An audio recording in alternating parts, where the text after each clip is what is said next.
Ladies and gentlemen, recorded in Fredericton, New Brunswick, Canada, it's time for Fight Night Picks with your host, Craig and Matt Allen.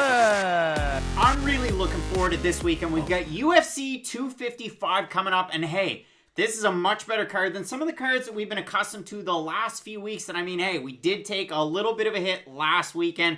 I mean, you were coming off a 9-1 performance. I was 8-2, fell back down to earth. And I mean, the last 3 to 4 weeks were absolutely insane. I mean, I have to say it, and you know, in honor of full transparency, I went 5-4, you went 4-5. That was bad. But this week, we are coming back with a vengeance. We really appreciate everybody that's joined in the channel. We've reached over 17,000 subscribers. Matt's going full-time with Fight Night Picks. Maybe someday I can be close behind him. Hashtag Free Craig. But overall, I'm really looking forward to this one, Matt. I mean, we have 2 title fights up at the top, 2 flyweight title fights. You have Valentina Shevchenko defending her belt against the ever-dangerous Brazilian in Jennifer Maia. We also have Brazil's Deiveson Figueiredo taking on Alex Perez, and I'm really looking forward to these 2 fights. Very well matched. I mean, you talk about the women's flyweight division, maybe not as much parity as the men's, and I know a lot of people like to kind of slag on the men's flyweight division. The Weasel, I'm sure you already follow him over on YouTube, made a very compelling argument for that men's flyweight division. And again,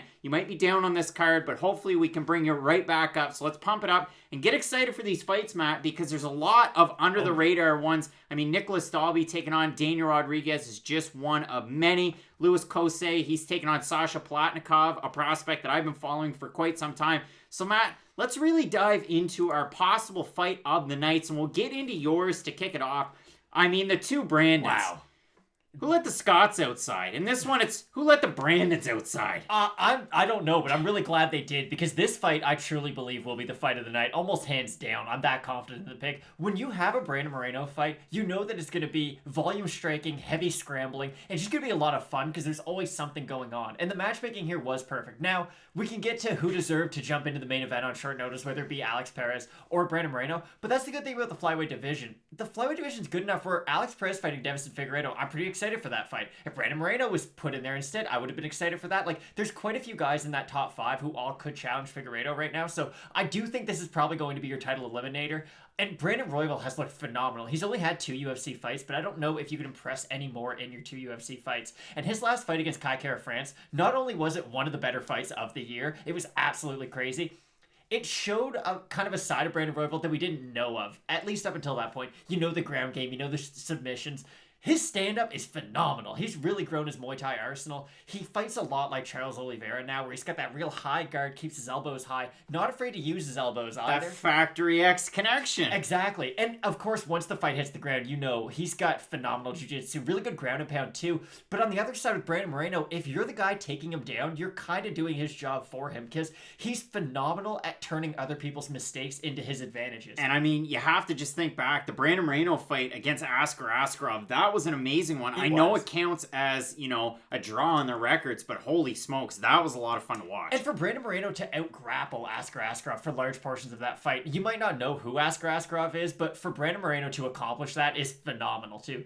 Now, the few things that worry me for both guys, Brandon Moreno has been known to get tired in fights just because he does so much. Now, he has looked better as of late. I know Formiga was on a bit of a downtick when Moreno beat him, but Moreno beat him soundly throughout all 3 rounds.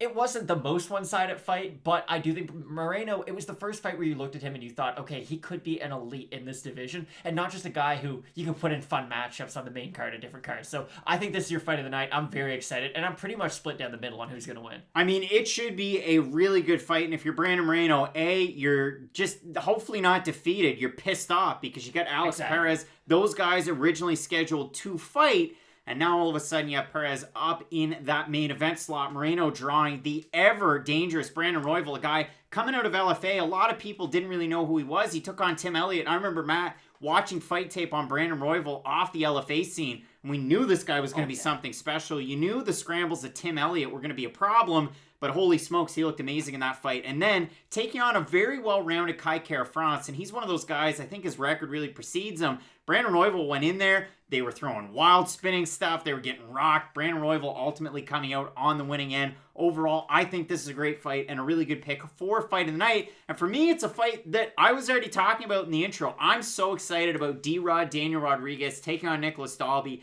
And Matt, if we're talking about some of the underdog picks that we had this year, I know I might have differed with you, but I had Daniel Rodriguez over Tim Means way back when. And that's not a tire pump on my part. I just want to say, I looked at Daniel Rodriguez's record over the beginning of his career. He's a guy that's trained at the BMF ranch, getting ready with Stitch Him Up Joe Schilling, free agent. Sign him maybe? Who knows?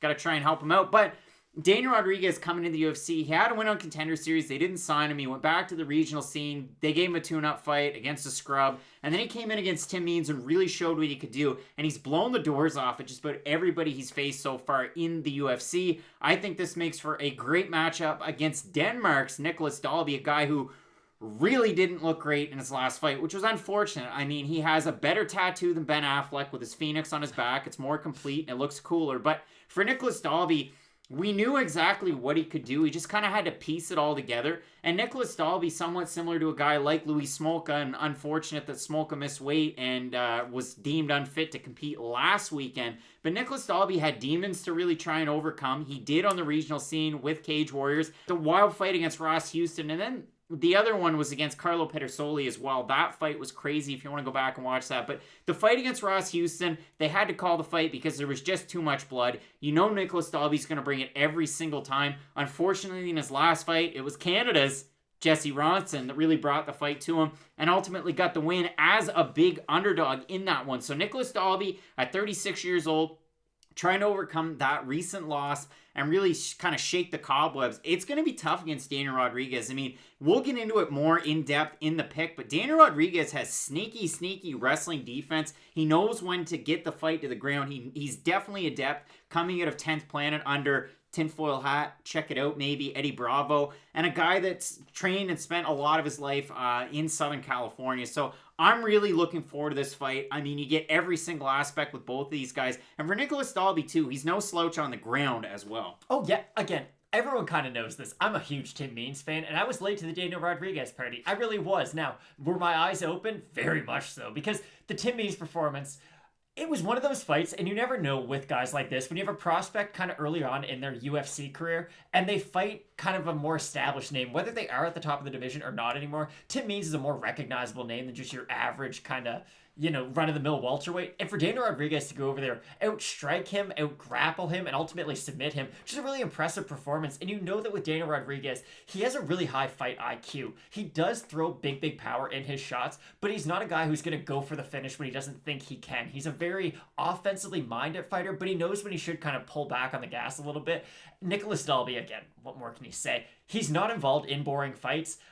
That might be starting to affect him a little bit in his career. You'll kind of see him take a few more shots than he used to. And he had that draw against Darren Till. The UFC's probably going to mention that in his first run in the UFC. One of the better, phenomenal fight. Highly recommend going back and watching it.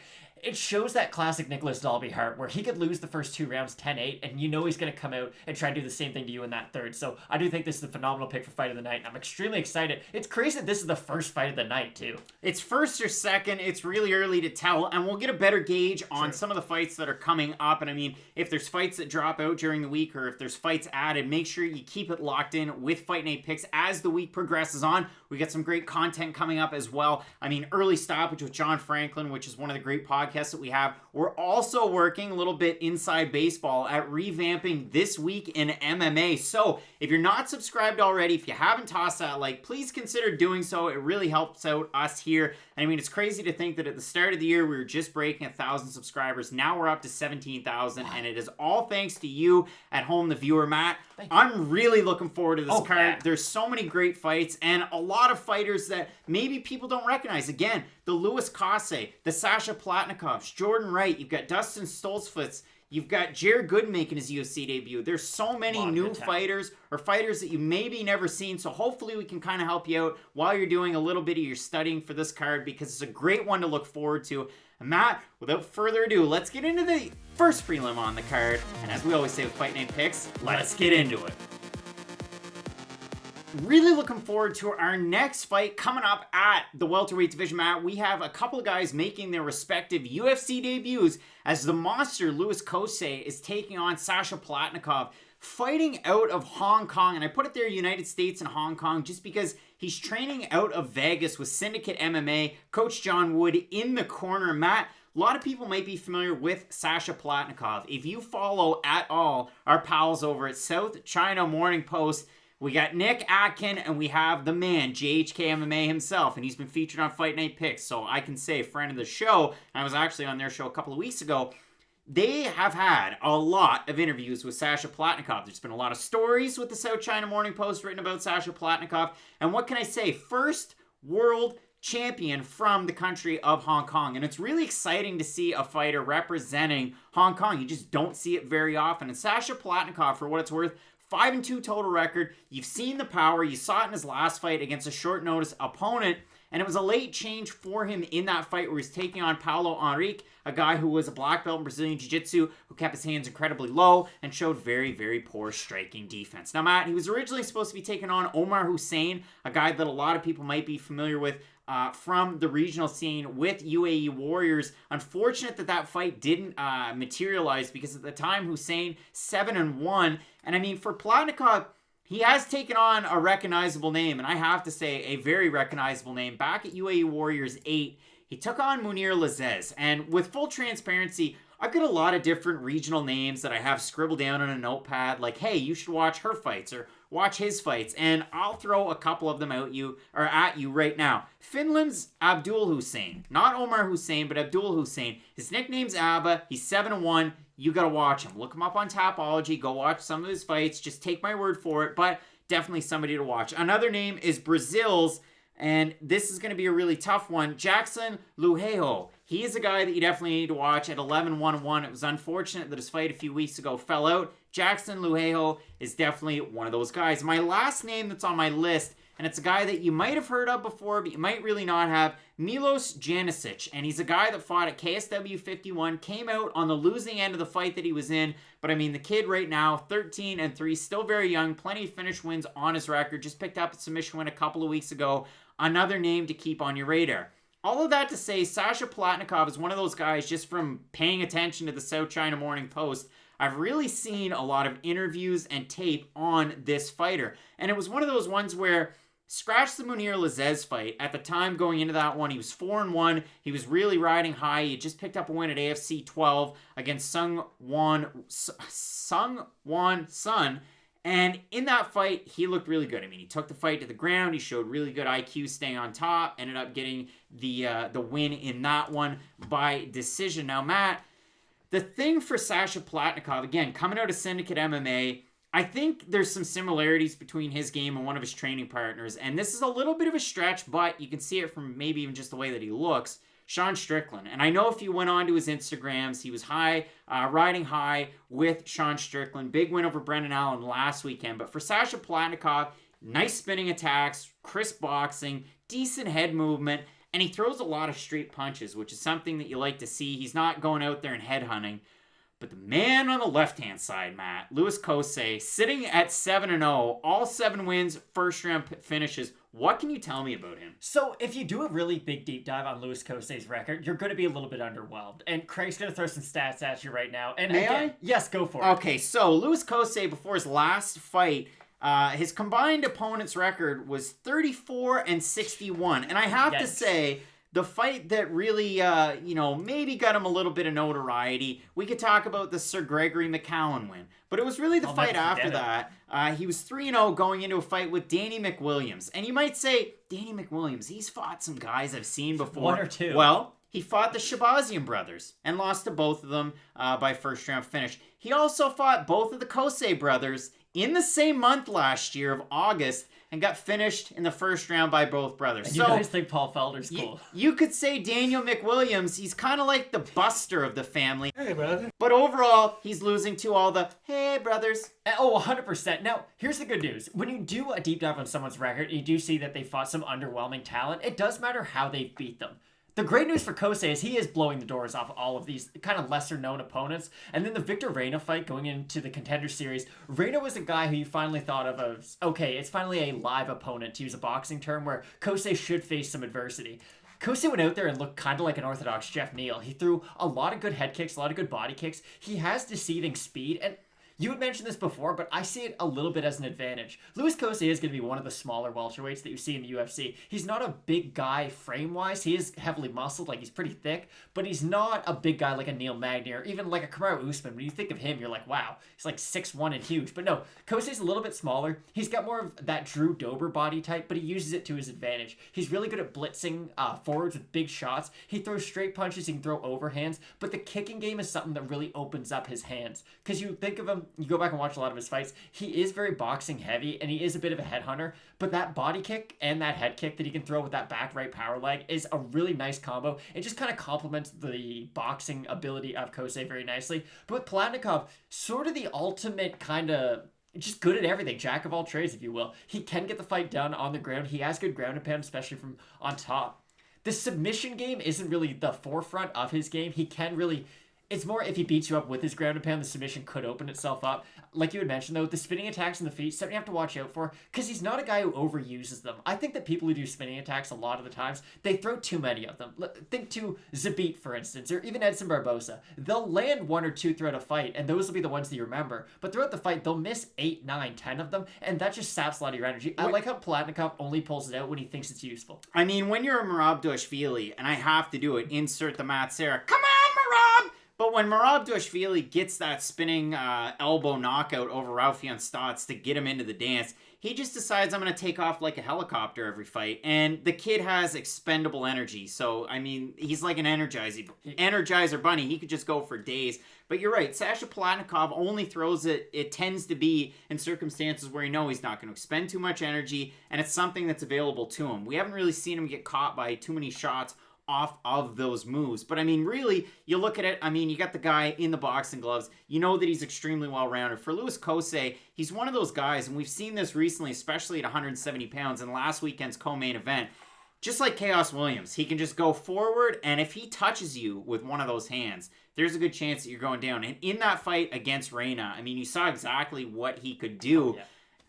Same thing goes for all of those opponents whose combined record was 34-61. Louis Kosei definitely got or has a decent blueprint coming up from that regional scene, getting that win over Reina to get him over to a UFC fan base. And I would really compare him as well to another fighter that we talked about in our possible fight of the nights with Daniel Rodriguez. The guy fought not the best level of competition coming up through. You thought maybe some of them were scrubbed. Same thing with Chaos Williams. You look at his record, nobody really jumps off the page before he goes in and fights Moreno and fights Abdulrazak Al-Hassan, and he just continues to pull through with wins. So for Louis Kosei, he could charge forward. You might worry about him taking on a really crisp striker and somebody with really good counter abilities. I mean, I think of certain fighters like if Louis Kosei, and this would never happen because Kosei is much smaller and a guy at 185, but like Uriah Hall, if you take on a very, very high-level counter striker, you're going to have some problems. But I mean, that's not until we get a lot higher up in that 170-pound conversation. And with two guys making their UFC debuts,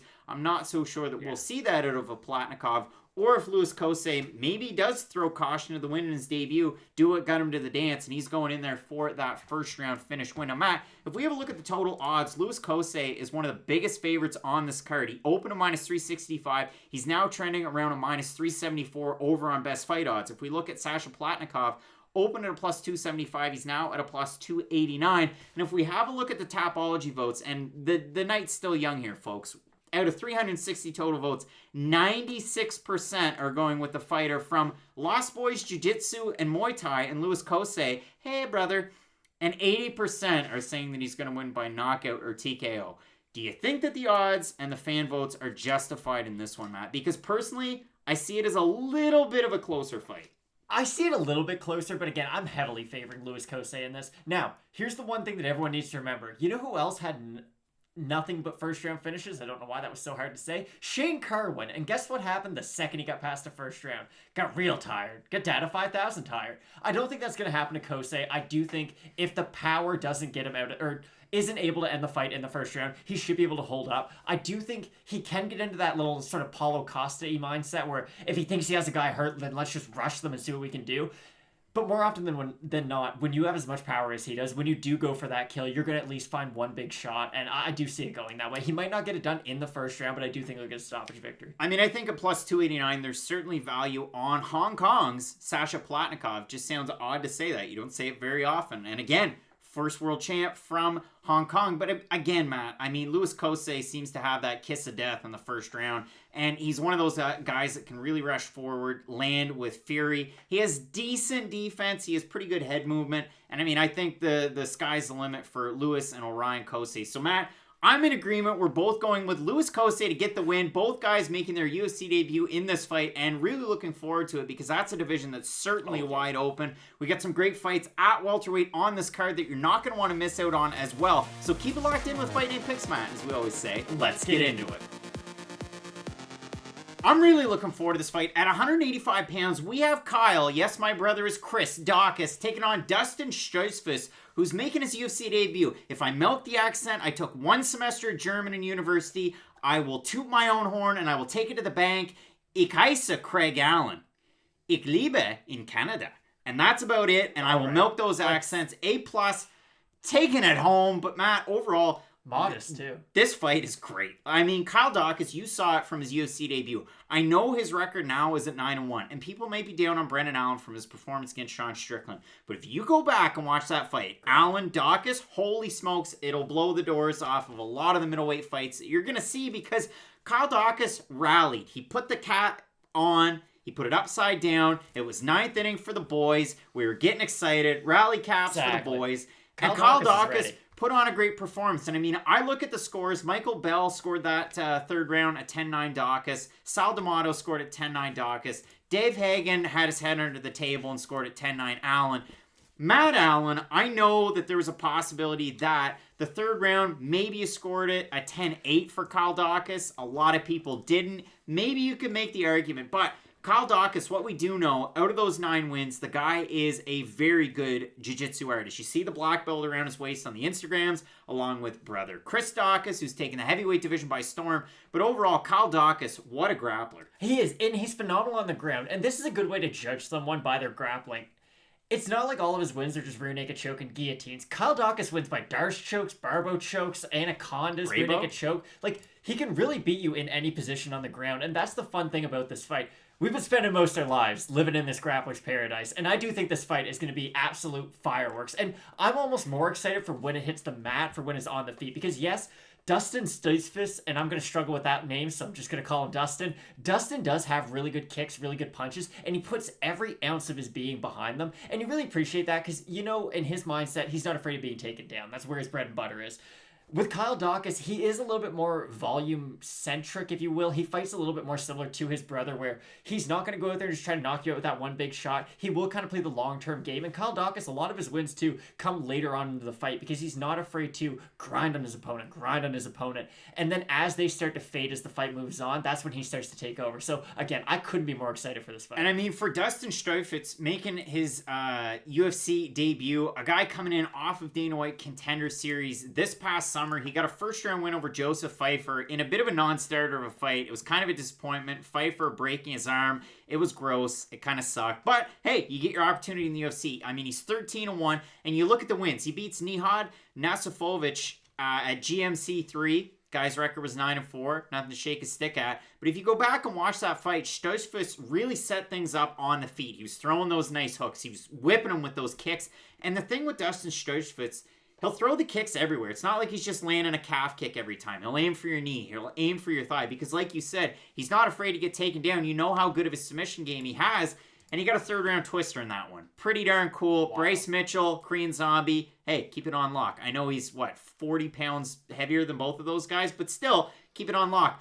But the fight that I really like for Dustin Stoltzfus was the fight against Jonas Bilstein.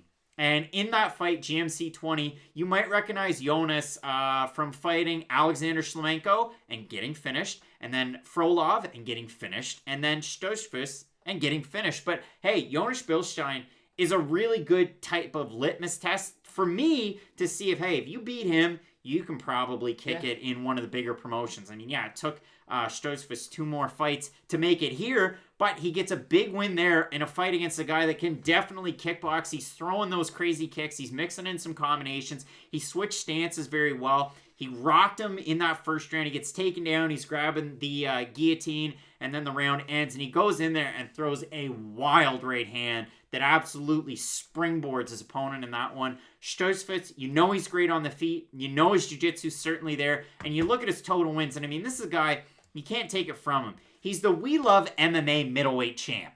We love MMA. Yeah. And he's their middleweight champ. And for Kyle Daukaus, coming out of CFFC with a lot of really big wins, former champ over there on the American regional scene. We've seen fighters like Miranda Granger. You've seen somebody who's on this card in Katlyn Chookagian, as well as, don't call me his brother, but his brother, Chris Daukaus. You've seen a lot of good fighters coming out of CFFC as well. So Stoltzfus coming in here, really impressive record. Again, like I said, 13-1. You look at the number of wins, and again, for both of these guys, plenty of submissions. So out of 13, 2 by knockout, 5 by submission, 5 by decision, 1 disqualification win.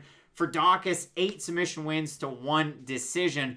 Very, very impressive out of both of these guys. I really, really expect fireworks in this one. And if it's not fireworks on the feet, you're going to get a grappler's paradise. Now, hopefully it's not as one-sided as like Bryce Mitchell, Charles Rosa, which we thought would have been a much more evenly matched fight. But overall, it seems like a great deal of matchmaking here. And it is, because both guys match up with each other so well at any distance, or really at any setting in which this fight takes place at. Now, on the feet, Dustin does hit harder than Kyle Daukaus, but I do really like the volume and the speed of Kyle Daukaus. And I would say that neither one of these guys are really what you think of when you think of a traditional grappler in MMA with their striking styles. Kyle, a very good boxer in his own right, does go to the body and to the head quite well. He will grapple much more than his brother, though. Whereas Dustin Stoltzfus, he does have the kicks where...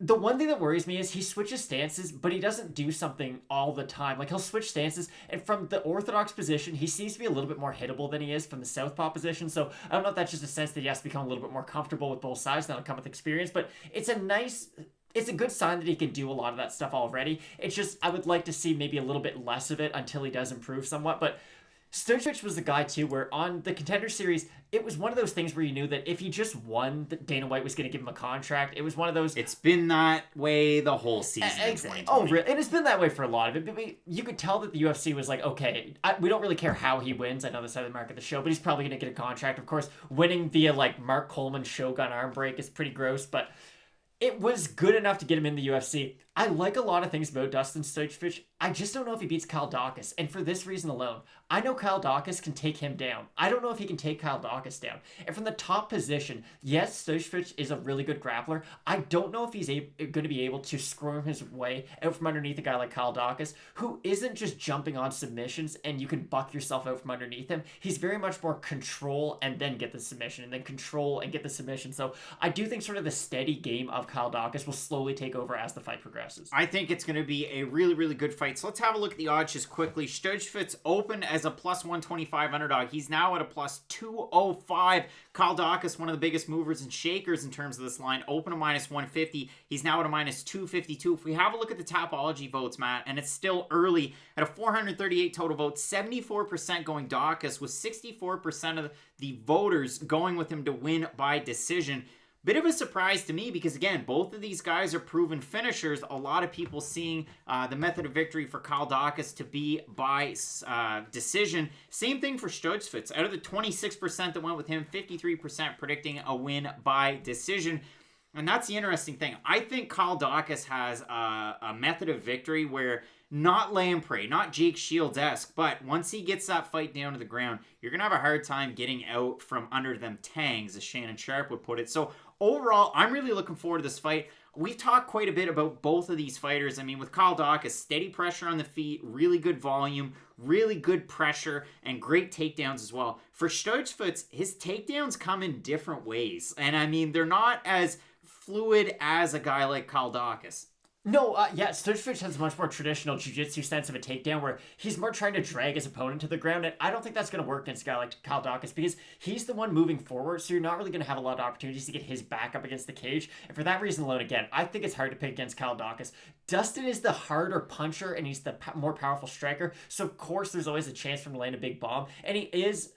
You can tell naturally he is a grappler, but he's definitely made huge improvements throughout his striking game, and you can see that throughout his career, but I just don't know if it'll be enough to beat Kyle Daukaus. A guy out of Pennsylvania in Kyle Daukaus, and a guy out of Pennsylvania on the right-hand side in Dustin Stoltzfus, who's been training in Germany at Planet Eater MMA. You might recognize Peter Sabata coming out of that gym as well. Matt, this is a really tough one for me, and it's going to take a lot more tape study as the week goes on. I mean, we've watched quite a few fights already, but it's going to take just a little bit more. I'm looking forward to question mark kicks on Saturday, but for the time being, I'm going with Dustin Stoltzfus, the big underdog at this point. I mean, again, the line opened, and I wasn't overly surprised. You got Daukaus at minus 150 after a really competitive fight. It might not show in the scorecards against Brendan Allen. Stoltzfus coming in at plus 125. I like Stoltzfus at a plus 205. And again, I really like his game. He can mix things up on the feet. He can switch stances. He can really mix in a lot of different strikes. And again, you really have to worry about his jiu-jitsu once it touches the mat. I know on MMA Form Guide, they list him as a brown belt. You have Kyle Daukaus as a black belt on the left-hand side. So we'll see what happens in this one. But overall, I'm really looking forward to this fight. Yeah. You've got Kyle Daukaus. Hey, I'm Chris's brother. I've got Dustin Stoltzfus in his UFC debut. Overall, it's a great fight, and we've got a really good card headlined by two great fights. Flyweight championships, you got Deiveson Figueiredo defending his belt against Alex Perez, and then you also have Valentina Shevchenko defending hers against Jennifer Maia. So you're going to want to keep it locked in with Fight Night Picks, Matt, as we always say. Let's get into it. Really interesting fight. At 170 pounds, we have a guy, and it's been a while since we've seen Brahma, and I'm not talking about The Rock, I'm talking about Alan Jouban taking on the Night Train, and Jason Aldean would be proud. Jared Gooden, in Gooden's UFC debut, Matt, we were really looking forward to Jared Gooden's possible UFC debut this past summer, taking on a really tough out in Dwight Grant, former common opponent of Alan Jouban. Unfortunately, Jared Gooden out of that fight this summer due to injury, so takes a little bit of time off, and now he's taking on Alan Jouban, a guy that we've seen on the desk recently with Karen Bryant and Michael Chiesa for the UFC, a guy who co-hosts on the MMA Heat podcast with Karen Bryant, Alan Jouban. And again, like I said, it's been a while since we've seen Jouban, about a year and a half to be specific. He lost a split decision to Dwight Grant. And I mean, really, Matt, we look at his last 5 fights. We go all the way back to the Mike Perry fight. That was almost 4 years ago. So he fought Perry, beats him by decision. Loses to Gunnar Nelson by submission. Loses to Nico Price by knockout. Beats Ben Saunders by knockout, which, I mean, a strong gust of wind would knock out Kill a Bee on any given Sunday. But Matt, Alan Jouban, a guy that has 23 pro fights going back to his debut in 2011, versus Jared Gooden, who made his pro debut back in 2015, who has 21 pro fights. Gooden, obviously, the more, active guy as of late. We've seen him take on a decent level of competition on the regional scene. Some names might pop up that you recognize. I know Bruno Oliveira was his last loss, a guy that we saw lose to Alberg recently on Contender Series. For Alan Jouban, though, I mean, coming up through that RFA schedule into the UFC in 2014, he's definitely taken on some big names that you might recognize, and we had mentioned a few there in the last 5. With Alan Jouban, usually when he fights, there's 2 Alan Joubans you're going to get. And for Jared Gooden, there's only one speed. And I hate to make a Charlie Sheen quote, but go. And the guy just knows exactly what to do. He uses length quite well. He can mix in a lot of good combinations when he keeps it standing. Throws a nice calf kick. And the other thing that Gooden does, throws a lot of straight punches down the pipe. He's not one of those guys that's going for the kill right off the initial shot. And he's not one of those guys that's going to run in and throw looping hooks and leave his head exposed. He throws some nice uppercuts too. But the trouble is, he will keep his head up. And he will keep it right in plain sight. So I said that. He throws a lot of nice straight shots. Because he throws big hooks, though. And that's the problem with Jared Gooden. He has a lot of power, but he knows he has a lot of power. And when a fighter knows that they can just end the fight with one shot, one of the worst things that can happen. Because Jared Gooden, if you watch a lot of his fights, he loads up on his shots. And when he does do that, it gets him in trouble. Because when he is throwing the big uppercut, when he's throwing the big left hook, it leaves his chin wide open. Now, it hasn't cost him all that much as of late. But when you fight a guy like Alan Jouban, yes, he's at, we'll say, I won't say he's chipping onto the 18th hole, but he's definitely like pulling his cart between the 16th and 17th, I'd say. He's near the end of his career. We're taking drink orders with the drink cart going by. 100%. No. He's still in the game. Let's not get things twisted. Alan Jouban is still a very good fighter, but Jared Gooden has a lot of holes in his game that a guy like Alan Jouban, a wily veteran, can really take advantage of. Now, if Jared Gooden had this skill set, but we saw what a 31-year-old Jared Gooden looks like against a 38-year-old Alan Jouban, then maybe by the time he does get a little bit more experience against higher level competition, it could flesh out that skill set more. But the fact that he is sort of hittable, and with a guy like Jouban, no, he doesn't have thunderous power by any means, but if you're throwing those big looping shots as you're moving in, Alan Jouban can crack you with a single elbow.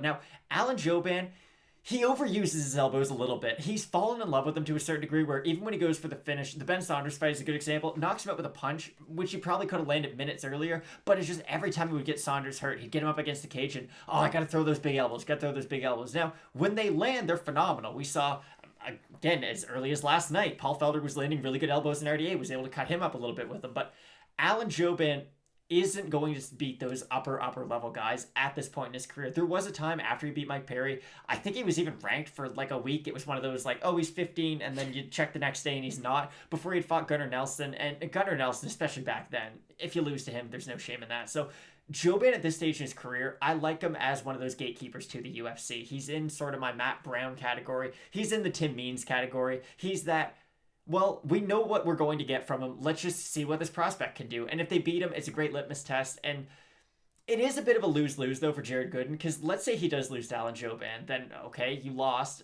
But if you beat him, you beat a guy coming off a 1.5-year layoff. Like, there's not a lot of shine in this for Jared Gooden, and that's what makes this a very dangerous fight for him. Because stylistically, could he catch Alan Jouban? Yes, he could. Nico Price is able to do it. And Alan Jouban does kind of have this sort of, I'll say, lethargic start to some of his fights where he does like to read his opponent. We saw that in the Dwight Grant fight. He lost by split decision, but no one was the real winner of that fight. I know the fans definitely weren't, because it was two guys who knew how good their opponent was, and they didn't really want to open themselves up for anything. And it just turned into two guys staring at each other. And I mean, you might not be high on Dwight Grant at home. Watch his fight against Carlo Pedersoli. That guy has hammers for hands. Dinamite. Dwight Grant, you'd never think it. But I mean, yeah, you're right. With Alan Jouban, it's almost a picture of consistency, unless he decides, hey, let's stand in a mirror and watch each other fight for a little bit. And that's what we got in that fight against Dwight Grant. For Jared Gooden, you typically get the same thing. A lot of forward pressure, a lot of leg kicks, and he will leave himself open to get hit. I mean, if you go back and watch his very last fight at Titan FC 62, he took on not perennial, is he a player, owner, coach, Josh McCown. He took on Trent McCown. And Matt, that fight was fun, but it also sucked. It did, and it's a little concerning when McCowan can land those clean shots on a guy like Jared Gooden. Over and over and over. Yeah, and he did have him hurt on multiple times, and nothing against McCowan, but he's not the level of striker Alan Jouban is. Now, Jouban's chin is a little bit questionable, so maybe if Jared Gooden can crack him with a big shot, he can hurt him early. But it's really hard to side with a fighter when their best path to victory is they got to jump on their opponent quick and knock them out. If this fight starts to go long, I'm not really in love with the cardio of Jared Gooden. I know Alan Jouban, even in those fights where he does have sort of an elevated output, can stay very consistent throughout 15 rounds. Cardio has never been an issue. 15 rounds. For 15 minutes throughout 3 rounds. I like how he checks leg kicks too. I do think that's an important thing that not enough high-level fighters do. Even there's champions out there who don't check leg kicks. Petr Yan doesn't check leg kicks. He's still very good. Habib didn't need to in his last fight. Yeah, not all fighters do, but you always see Paul Felder's a good example where when you are really good at Muay Thai and that's kind of your main martial art, checking leg kicks, one of Alan Jouban's kind of not signature moves, if you will, but just something that he's always done very well throughout his career. Love the Muay Thai Alan Jouban. I think this will be a very fun fight, but it's just really hard to pick against Jouban. When you look at them skill for skill, Alan Jouban is definitely the more skilled out of these two. To me, this is one I'm going to stay away from regardless. I mean, I look at the odds here. Alan Jouban open to -145. Early money came in, and this was about last week on Jared Gooden. So Jouban went from -145 to -107. He's now at a -133. If you look at Jared Gooden, open a +125, got up to a -150 or 117. Now he's at a +108. So those odds are close. But again, I look at the Topology picks. It's early, 456 total votes, 57% going Gooden, 66% saying he's going to win by knockout. For the 43% going Jouban, 72% saying he's going to get the win by decision. And again, this is a really difficult one. is. You look at Jared Gooden, since he lost to Oliveira on a nice 3-fight win streak, you look at his overall body of work too. And I mean, we can talk about those 3 fights. Second round knockout, first round rear naked, second round rear guillotine. Before that, he beats Will Santiago that fought on Contender Series against Kevin Holland. Didn't go all that well.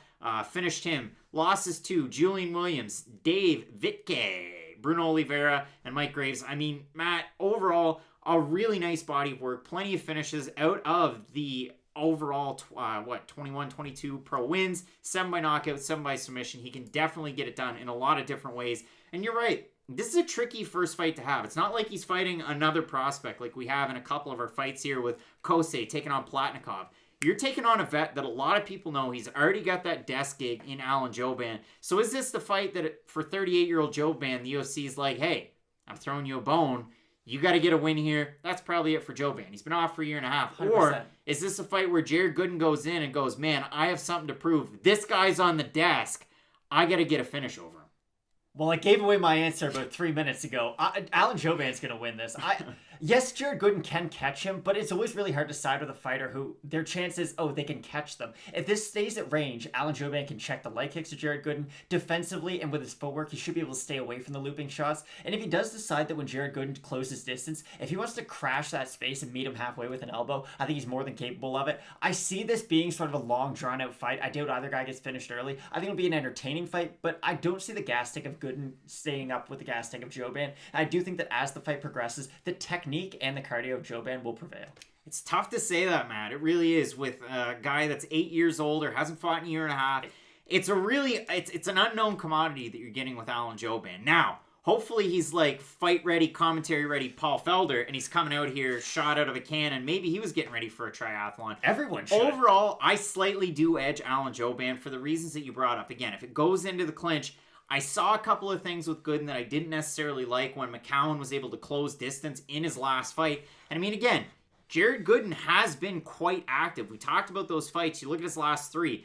The fight against Stamps a year and a month ago. The fight against Jay Jackson 8 months ago. Not a great record at 3-13. The fight against McCowan was only 3 months ago as well. So he has been very active. Level of competition hasn't quite been there. And again, for Jared Gooden, if he gets a win here, man, kudos to you. Oh, yeah. You're really putting a Marcel Stamps on your UFC debut. But overall, I do slightly edge Alan Jouban. To me, it's a classic Fight Night Picks pop and popcorn fight. But overall, we both have Alan Jouban in this one. Really looking forward to this. We have a great card coming up. 2 flyweight title fights in the main and co-main. So keep it locked in with Fight Night Picks, Matt, as we always say. Let's get into it.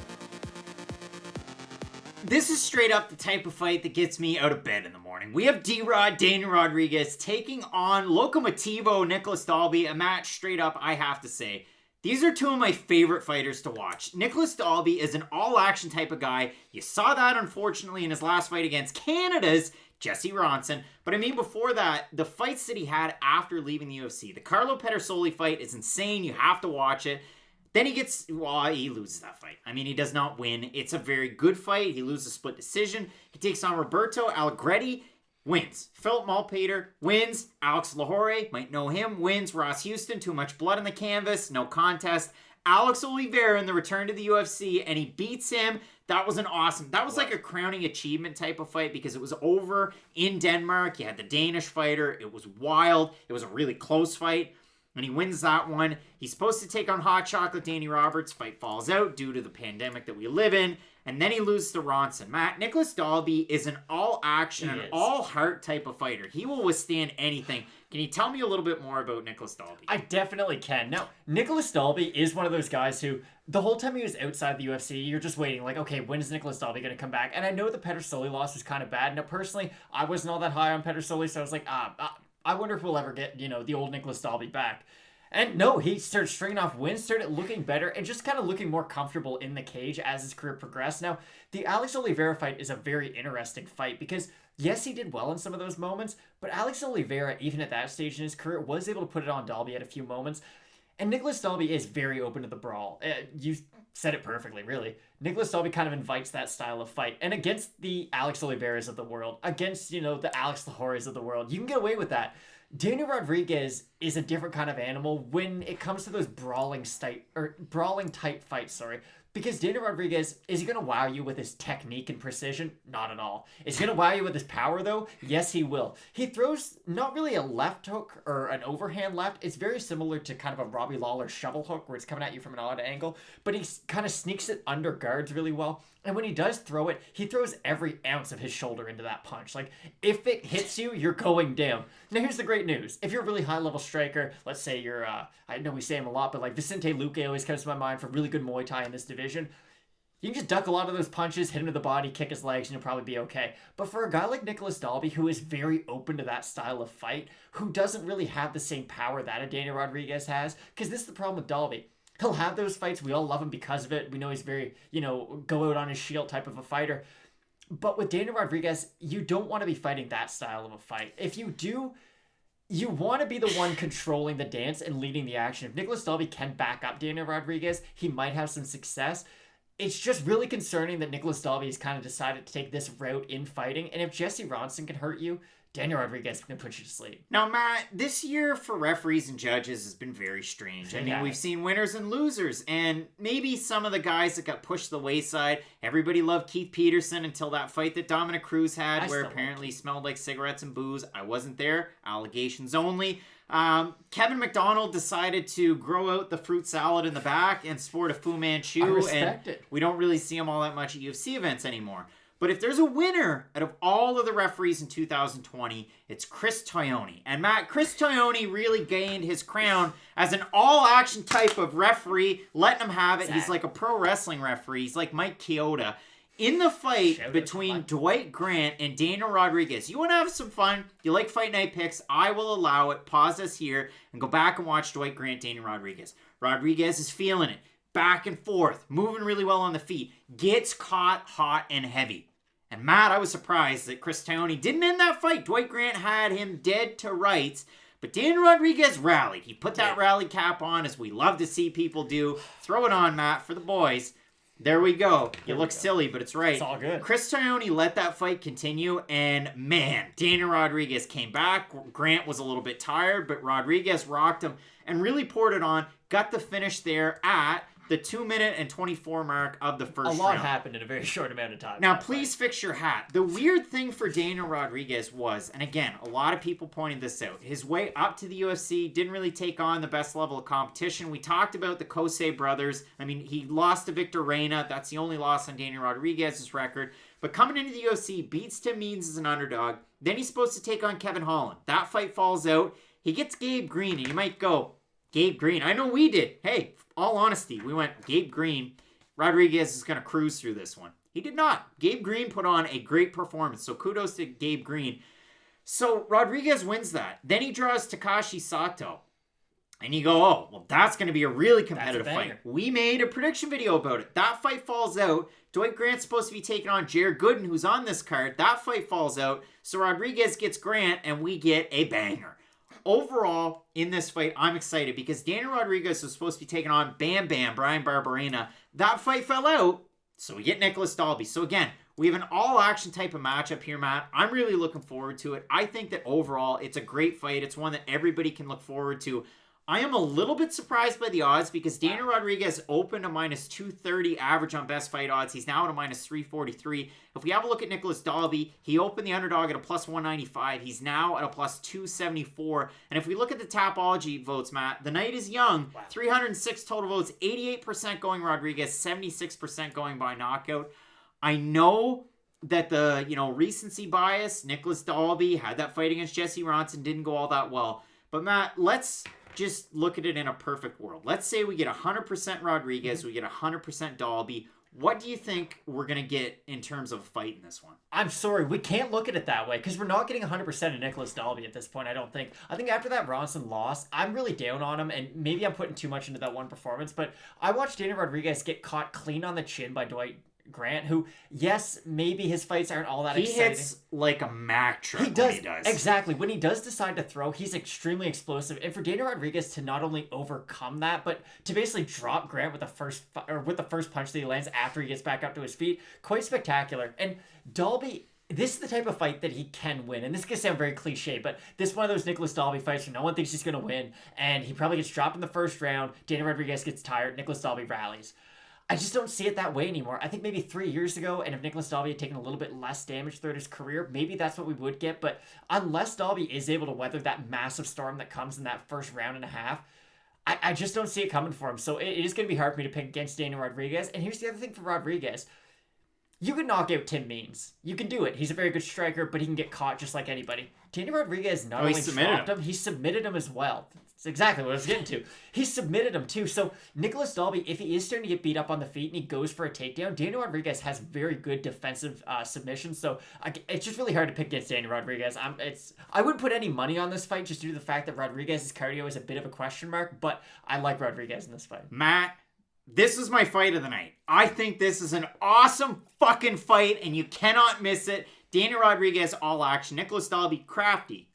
As long as he doesn't get knocked out, crafty. So for Dalby to win, I would kind of point to the Gabe Green fight and the fight that Dalby had against Alex Oliveira. Really implement your total game plan into this one. I know Rodriguez had that standing guillotine against Tim Means, and if you look at him, he can get hit for sure. He does have decent head movement, and he moves great back and forth. He can move side to side quite well. And I mean, hey, if you're training with Joe Schilling all the time, you're going to be tough. But overall, Dalby, if he can really implement his full game plan, there's a path to victory there. But I also like Daniel Rodriguez in this one, Matt. It's an all-action type of fight. You cannot miss this one. And you can't miss a lot of this card. And by a lot of this, you shouldn't miss any of it. It's a great one. A lot of under-the-radar fights. So make sure you keep it locked in with Fight Night Picks, Matt. We're both going Daniel Rodriguez. 2 title fights, main event, co-main event at flyweight. Keep locked in with Fight Night Picks. And as we always say, let's get into it.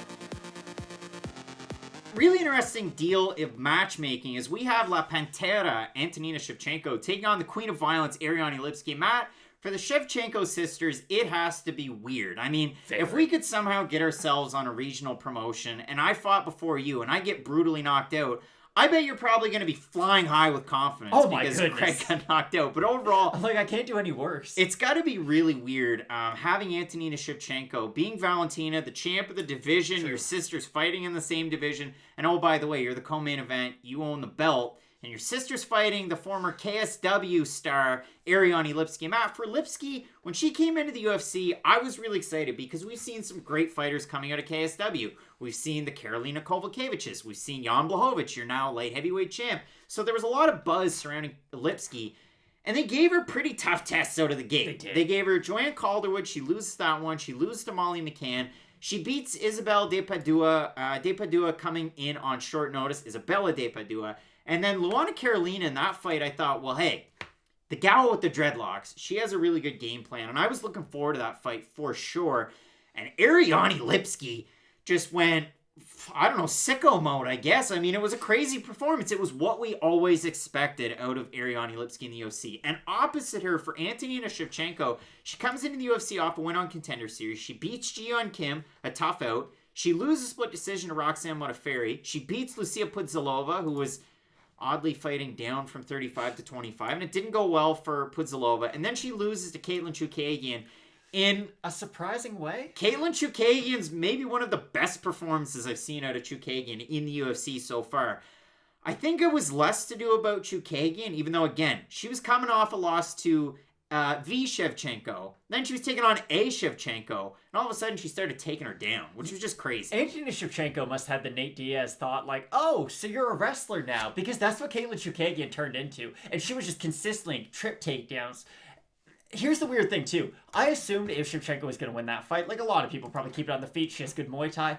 I thought she would at least have a little bit of success on the feet when those two were fighting, but she never really even seemed in the fight against Chookagian, and that's unfortunate to say. And it was weird matchmaking, too, for all intents and purposes, because it's odd that you have, the former title challenger. Yes, she lost to the champ, but I'd argue she did better than most people who fight Valentina Shevchenko. It's not saying much. She still got TKO'd, but then you just make her fight Valentina's sister, Just very odd by the UFC. I kind of get it if you're trying to set up like a weird sibling rivalry, but anyways, I just didn't think Antonina was ready for that fight. I understand she is the older of the two Shevchenko sisters, so you do have to start giving her those upper echelon fighters at a certain point, but I really doubt she's ever going to fight Valentina, and I don't think Valentina's ever going to lose that belt, so it's just really weird to know where the ceiling of Antonina Shevchenko might end up, because at worst case, she might just become a number one contender who then, okay, if you can beat Antonina, then you get to fight the final boss, Valentina. So It's a weird position for you to be in the same weight class. Like, I would force Craig to cut down in weight or make him stay heavier, kind of like what DC and Cain Velasquez decided to do. They were like, hey, we're about the same size. You can make 205. I might be able to, but I can't. So we'll see. They didn't even come to that agreement, though. I think Lipski's takedowns and top control, she can do a lot of what Chookagian was able to do. I understand Chookagian is a very high-level black belt under John Danaher or Renzo Gracie, so she doesn't really get the credit in her grappling that she deserves. If Lipski is able to get top pressure on Antonina Shevchenko, she's going to really be able to damage her. I like the elbows and the ground and pound from Lipski on top. And Shevchenko's grappling, it's weird because if you go back to the fight against Roxanne Modafferi. Thank you. If you go back to the fight against Roxanne Modafferi, she does look really good. And the Lucy Pudilova fight, that's the one that I couldn't remember. The Pudilova fight, her grappling was phenomenal. She was the one going for the takedown. She was really fishing for the submission. So it's weird how, and we do see this from a lot of fighters, she's great in that top position, but once she is taken down and kind of has to be forced into a defensive grappling mindset, it leaves a lot to be desired. So if Antonina can't get up from the bottom against Lipski, Lipski's going to go to work all day. She'll be able to land a lot of ground and pound in heavy volume too. If Shevchenko can keep the fight standing, not that Lipski can't match her on the feet, but I would give Shevchenko a slight advantage. Huge advantage. Oh, huge advantage, fair. I would definitely give her a advantage because Lipski on the feet, she does do well with her volume, so she can steal rounds that way if you're not kind of paying attention to your own output. But this is a compelling fight, and they are very closely matched up. Yeah, and it's kind of a surprise because Antonina Shevchenko at 36 years old, you got Lipski at 26. And Matt, I mean, I look at it this way. You've got Antonina Shevchenko that has an almost unblemished kickboxing record. She's a Muay Thai champion, kickboxing champ, and Ariane Lipski, the former KSW flyweight champ, coming in here, you would expect her, if she's going to get the win, she has to employ a complete game. Because if Ariane Lipski comes in and decides that she's Muay Thai ready like Jorge Gurgel, it's not going to go well for her at all. It's not, but here's the problem with Antonina Shevchenko's kickboxing. It's good. It's not great. It's not like she has an Israel Adesanya background. Like, Antonina Shevchenko can get outstruck in a MMA fight. I don't think she has this, like, wicked striking to the point where, oh, she's like Yair Rodriguez. She has good volume. She doesn't have great power. And that's always a weird thing, especially in the women's flyweight division, because there seems to be a very big imbalance between fighters who have power and fighters who don't. You think of Jessica Andrade, you think of Valentina. Like, when they catch you clean, you're going down. I don't care who you are. With Shevchenko, she's a good striker, but if you're reckless, you can walk through a lot of those strikes because she isn't putting everything behind them. I'm not saying that I think Lipski's going to decide that, oh, I'm, Bangkok ready. We're going to go out there and try to fight Antonina Shevchenko like I'm Gokhan Saki. But I don't think that this is 100% where, for as long as it's on the ground, Lipski has to be winning, and as long as it's on the feet, Shevchenko has to be winning. I do think that there's a little bit of give and take in both those scenarios. And again, it's just so hard to pick because both fighters can kind of do a little bit of everything. And I mean, it was a bit of a surprise too, and you might have seen the graphic pop up on the broadcast. It was about the last 14 women's fights, or in the last 14 women's fights in the UFC, the favorites had won. We had Ashley Yoder cashing as an underdog last weekend, and I mean, that was a fight where back and forth, but Yoder really did dominate. And I mean, in both of the fights on that card, you had Murata getting a win as well. Bit of a surprise in that card overall. So I look at this one, Antonina Shevchenko coming in. She opened up minus 110. They both opened minus 110. Pick 'em odds. Shevchenko right now at a minus 157 on best fight odds. For Lipski, a plus 131. And I mean, if you look at the total votes on Tapology, I'll say it the entire time, pretty early, but out of 500 total votes, 71% going Lipski, 70% picking her to win a decision. So the odds open up par. People are putting the money on Shevchenko, but the fans and the people that are taking the time, those 500 lovely souls over at Tapology that have really put their minds forward, are going Lipski. Are you going with the popular vote on Tapology, or are you agreeing with the best fight oddsers? So after how bad my last weekend was, I feel like I need to preface my picks by this. Don't put money on this fight. It's just not worth it. It is really much a, it is very much a, if Antonina can keep it standing, keep it at range, use a lot of her leg kicks, and kind of take some of the explosiveness out of Lipski, or can Lipski go out there? Really, this comes down to, do we underrate Katlyn Chookagian's ground game as much as I think people are? Is Antonina actually a decent grappler in her own right? It's just on that night, she was against someone who, yes, very much known for her distance strikes and her, but that night she decided, I'm going to be the grappler because I have such a good background in it. Or does Antonina Shevchenko really have a problem off of her back and with her takedown defense? So because there's that big of a question mark, I find it hard to pick Shevchenko, but I am slightly siding with her to win by decision. I know it's not a popular pick. I know it's not we're not bringing anything you probably can't already tell yourself, but it's just Shevchenko. The size, I do think, will play a bit of a part. She's the bigger physically fighter than Ariane Lipski. So if she is able to use some of that size and strength to her advantage, she'll be able to defend a few takedowns. And then from that point, if she can do that, get Lipski tired, and then start to unload on her own striking. But again, I can't say that I'm overly confident in that pick. And I mean, yeah, it's hard to be confident with either, because for Ariane Lipski, look at the fight that she had against Isabella de Padua, and man, that was way too close of a fight that you would want to have. De Padua was the much smaller fighter, and she was able to control the grappling for the most part. I know it was a unanimous decision win for Ariane Lipski, but Antonina Shevchenko, as Corey Anderson would say, well, there's levels to this game. So I look at the fight that she had against Luana Carolina, and it was a tough fight where, who do you really pick in that one? Ariane Lipski looked great in that one. The knee bar submission was great. I really do think that there's value with Ariane Lipski, and I mean, I see that the odds are slowly going the way of Shevchenko. Maybe somebody made a mistake and they wanted to go with Valentina and they accidentally clicked on Antonina. But overall, again, Matt, I have Ariane Lipski. I think this is a very interesting fight. And in terms of seeding in that flyweight division, it really pays dividends for either one of these women to get a win. So, Matt, you're siding with Antonina Shevchenko in this one. I've got Ariane Lipski. I'm really looking forward to this card because we have the other Shevchenko. We got Valentina Shevchenko defending her belt against Jennifer Maia. We got Deiveson Figueiredo taking on Alex Perez in the main event. You're going to want to keep it locked in with Fight Night Picks, Matt, as we always say. Let's get into it. I have a feeling that this is probably going to draw a performance bonus for one of these guys. And hey, the guy on the left-hand side, Joaquin Buckley, did he get 200 G's from Dana White? I don't know. But the one thing that I know for sure is that after that viral sensation of a knockout win over Impa Kasanganay, Kanye West decided to drop a track over that knockout. No. How wild was that? So, we have new Mansa, Joaquin Buckley, picking up an entirely new subsection of fans. And hey, if you're here for that knockout, A, we appreciate you. B, toss a sub and a like. I will ask you for that right off the bat. We like Kanye too. Overall, I look at this fight and hey, the Beverly Hills Ninja is a nickname that should only be reserved for Chris Farley and Chris Farley only. Rest in peace. But I'm looking at this fight as a 50-50 because both of these guys have huge knockout power. You have Jordan Wright coming in. The only blemish on his record, that no contest against Fluffy Anthony Hernandez, where he did get finished, but Anthony Hernandez, as Stephen A. Smith would say, got popped for the weed. Can't be doing it. So Jordan Wright gets a no contest. He goes back to LFA and picks up a big win over Gabriel Checo, a guy that you might recognize who's fought some really good names. Then he comes back in and he has a fight on, notice, I guess, against Ike Villanueva. Now, Ike Villanueva at 265 against Chase Sherman did not look that great. Ike Villanueva at 205, where Jordan Wright, and you can see it with the asterisks, he came in at 200 pounds because, again, short notice and he's a middleweight. Jordan Wright had a great performance in that one. So he picks up a win. I know it was due to a cut, but he was really putting it on Villanueva in that one.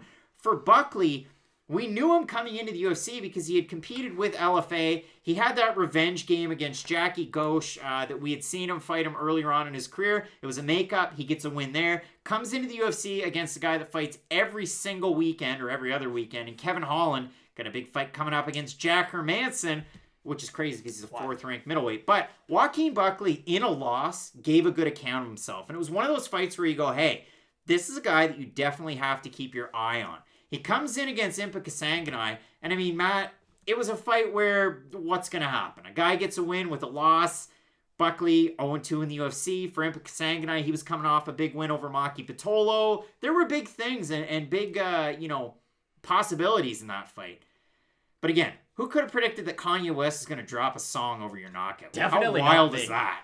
I love Kanye West. Again, I can't stress this enough. I love Kanye West, and not even I thought, you know what? He's just crazy enough to drop a song over this knockout. Great job by Joaquin Buckley. That's the coolest thing you can ever tell anyone for the rest of your life. Joaquin Buckley, I do like what you mentioned about the Kevin Holland fight. We just learned a lot about him in that fight, be it good or bad. We saw how aggressive he is, how good his boxing is. He does have nice boxing. He just throws a little too hard sometimes. I think he's another one of these guys. He realizes the power that he has in his hands. And not that he gets trigger happy with it, but he can get a little overexcited if he does think that he's landing shots. And he'll burn his gas tank out to a certain degree. Joaquin Buckley, he's in that Yoel Romero kind of 50-50 category where is he punching or is he defending? There's not a lot of in between. It's not like he's a Robert Whittaker who's gonna, throw his shots, get out of the way, move out of yours, and then throw his combinations again. He's gonna either just throw his combinations and then kind of get his defense up, kind of be smart for a little while, let his battery recharge, and then and then kind of go for it again in those short bursts. But Kevin Holland, again, he's one of these guys who I wouldn't consider him being a entry-level UFC fighter. I definitely have him. He's not in the top 15 yet, but Kevin Holland is on his way there, I would say. I don't think that's a controversial opinion.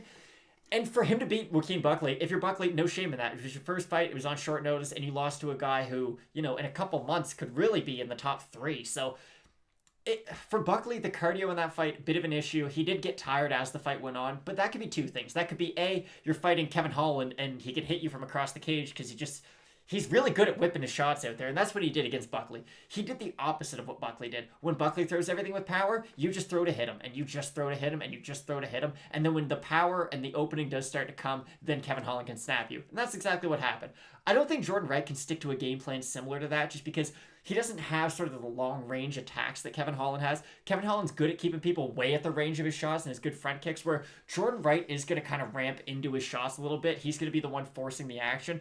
And that's what makes this fight awesome. These are two guys who refuse to take a single step back, and they're matched up against each other. So I think we're going to get an absolute slobber knocker of a fight that I wouldn't be surprised if it ends in the first round. I love the comment over on Tapology from Arison, and it says, this feels like a Buckley trap fight, riding this viral fame against a polished, undefeated prospect who will have the height and reach advantage. And it is a tough one to try and figure out. The other thing on Joaquin Buckley, I know you might see it, Valkyrie Fitness, that's what he has on his Instagram. If you go on Tapology, a little bit of time at Murcielago MMA. He's not training with James Krause. Two names out of Murcielago MMA that pop off the top of my head. You got Daquan Townsend, UFC run, didn't go all that great. You got Chaos Williams as well, and holy smokes, what a guy to be able to at least spend a little bit of time with. Is it Katlyn? Is it Chaos? Is it the Ox Fighter? It doesn't matter. Finishing fights. For Jordan Wright, again, though, I mean, it was a bit of a question mark, him coming into the UFC, having not really fought the same level of competition as a lot of guys that you might see on that Dana White's Contender Series. Now, if I have a look at the prospect coming out of Dynamics MMA, I talked about it. He's got 6 knockout wins, 5 submission wins. He can definitely get it done on the feet. And out of his total of 12 fights, 20 minutes and 34 seconds. And you look at this, I mean, Ike Villanueva, first round. Checo, second round. Wilkerson, first round. Every other fight's in the first round. Spinning back kick win over Edward Darby, who was 0-21 at the time. Yikes. That was always the issue with Jordan Wright, was the fact that he didn't really take on great competition.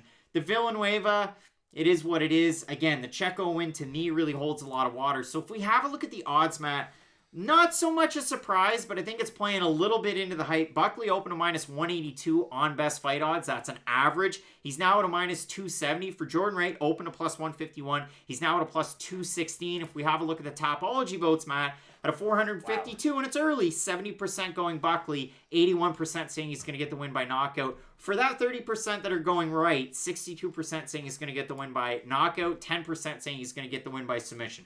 This is a very tough fight to try and predict. Do I believe that we'll get a decision. Nah. But it's a tough one. What are you thinking here? So, if Joaquin Buckley had only beaten Impic Kasanganay by third round knockout, be it overhand right, be it left hook, whatever, I'd say the odds would be right now, he'd be, I don't know, minus 185 about where they open. The fact that it was such a viral knockout, I'm sure has kind of put, I always call this the Conor McGregor effect. Conor was basically even odds against Khabib when they had fought. Should he have been? No. He probably should have been like a 2, if not 3-1 underdog. And that's where the odds had opened. It's just when you have such notoriety attached to your name. And I'm not really comparing Joaquin Buckley to Conor McGregor, but just in the fact that he had that viral moment. He's a name that has definitely been out there as of late for the UFC. That's why they rebooked him so fast, because, Joaquin Buckley's name's been in so many headlines. I think he is going to get this win. I was impressed with him up until that Mortal Kombat fatality that he hit. He was landing good shots on the feet. He was backing him up against the cage. And Kasanganay has very good cage presence to where he's always the one kind of doing that to his opponent. He's the one going for it. He's the one implementing his physicality. And for Joaquin Buckley to be able to do that before, of course, he got such a highlight reel knockout, I thought it was really impressive. So I think you really have to focus on the performance against Kasanganay more than just the finish. And the performance itself was quite impressive. So I'm going to pick Joaquin Buckley. It's hard to tell what his ceiling is going to be moving forward, but in this fight, I do like him. And that's a tough thing. And I mean, I'm sure there's going to be commenters out there. And if you're picking right, I'm not going to call you a hipster because this is a lot more of a difficult fight to call than a guy who's a minus 270 favorite to a guy who's a plus 216. So if you're picking right, I definitely understand it. There's going to be a lot of people out there that are going to say, hey, you're only picking Buckley because of the hype. But I do agree with what you were saying. I really like the performance that Buckley was putting on against Kasanganay because he was countering what Kasanganay normally brings into the fight. You saw him implement a good game plan against Sugarfoot Adams on Contender Series for Kasanganay. You saw him have a decent fight against Maki Pitolo. And against Buckley, Buckley didn't let any of that happen. For Jordan Wright, if he crashes forward, maybe there is an opportunity for him, but he could get countered by Southpaw and Buckley. I really like Joaquin Buckley in this fight, and I'm really looking forward to this one. So, Matt, we both have Joaquin Buckley in this fight. You're going to want to keep it locked in with Fight Night Picks because we have a great card coming up, headlined by 2 title fights at flyweight. You get Shevchenko, Maia. You got Figueiredo, Perez. So keep it locked in with Fight Night Picks, Matt. As we always say, let's get into it. At the top of this card, you have 2 great flyweight title fights. You have Valentina Shevchenko taking on Jennifer Maia. You have Deiveson Figueiredo take on Alex Perez. And Matt, if you're Brandon Moreno, you got to be pissed off about that. Because Brandon Moreno, the assassin baby, a guy, I've been on many MMA shows. Many, because it's not been a ton, but many. And I've been saying by the end of 2020, the assassin baby Brandon Moreno is going to be your flyweight champion of this world. And unfortunately for my sweet, sweet Brandon Moreno, that opportunity got stolen by Mick Maynard and Sean Shelby. Okay. And listen, not to say that Alex Perez didn't deserve the shot, but Brandon Moreno had some pretty quality wins, and oh, by the way, at the time was ranked higher in the division. Okay, so when Craig gets me onto a fighter, I fully admit it. Like Piotr Jan, Craig was way more early on him than I was.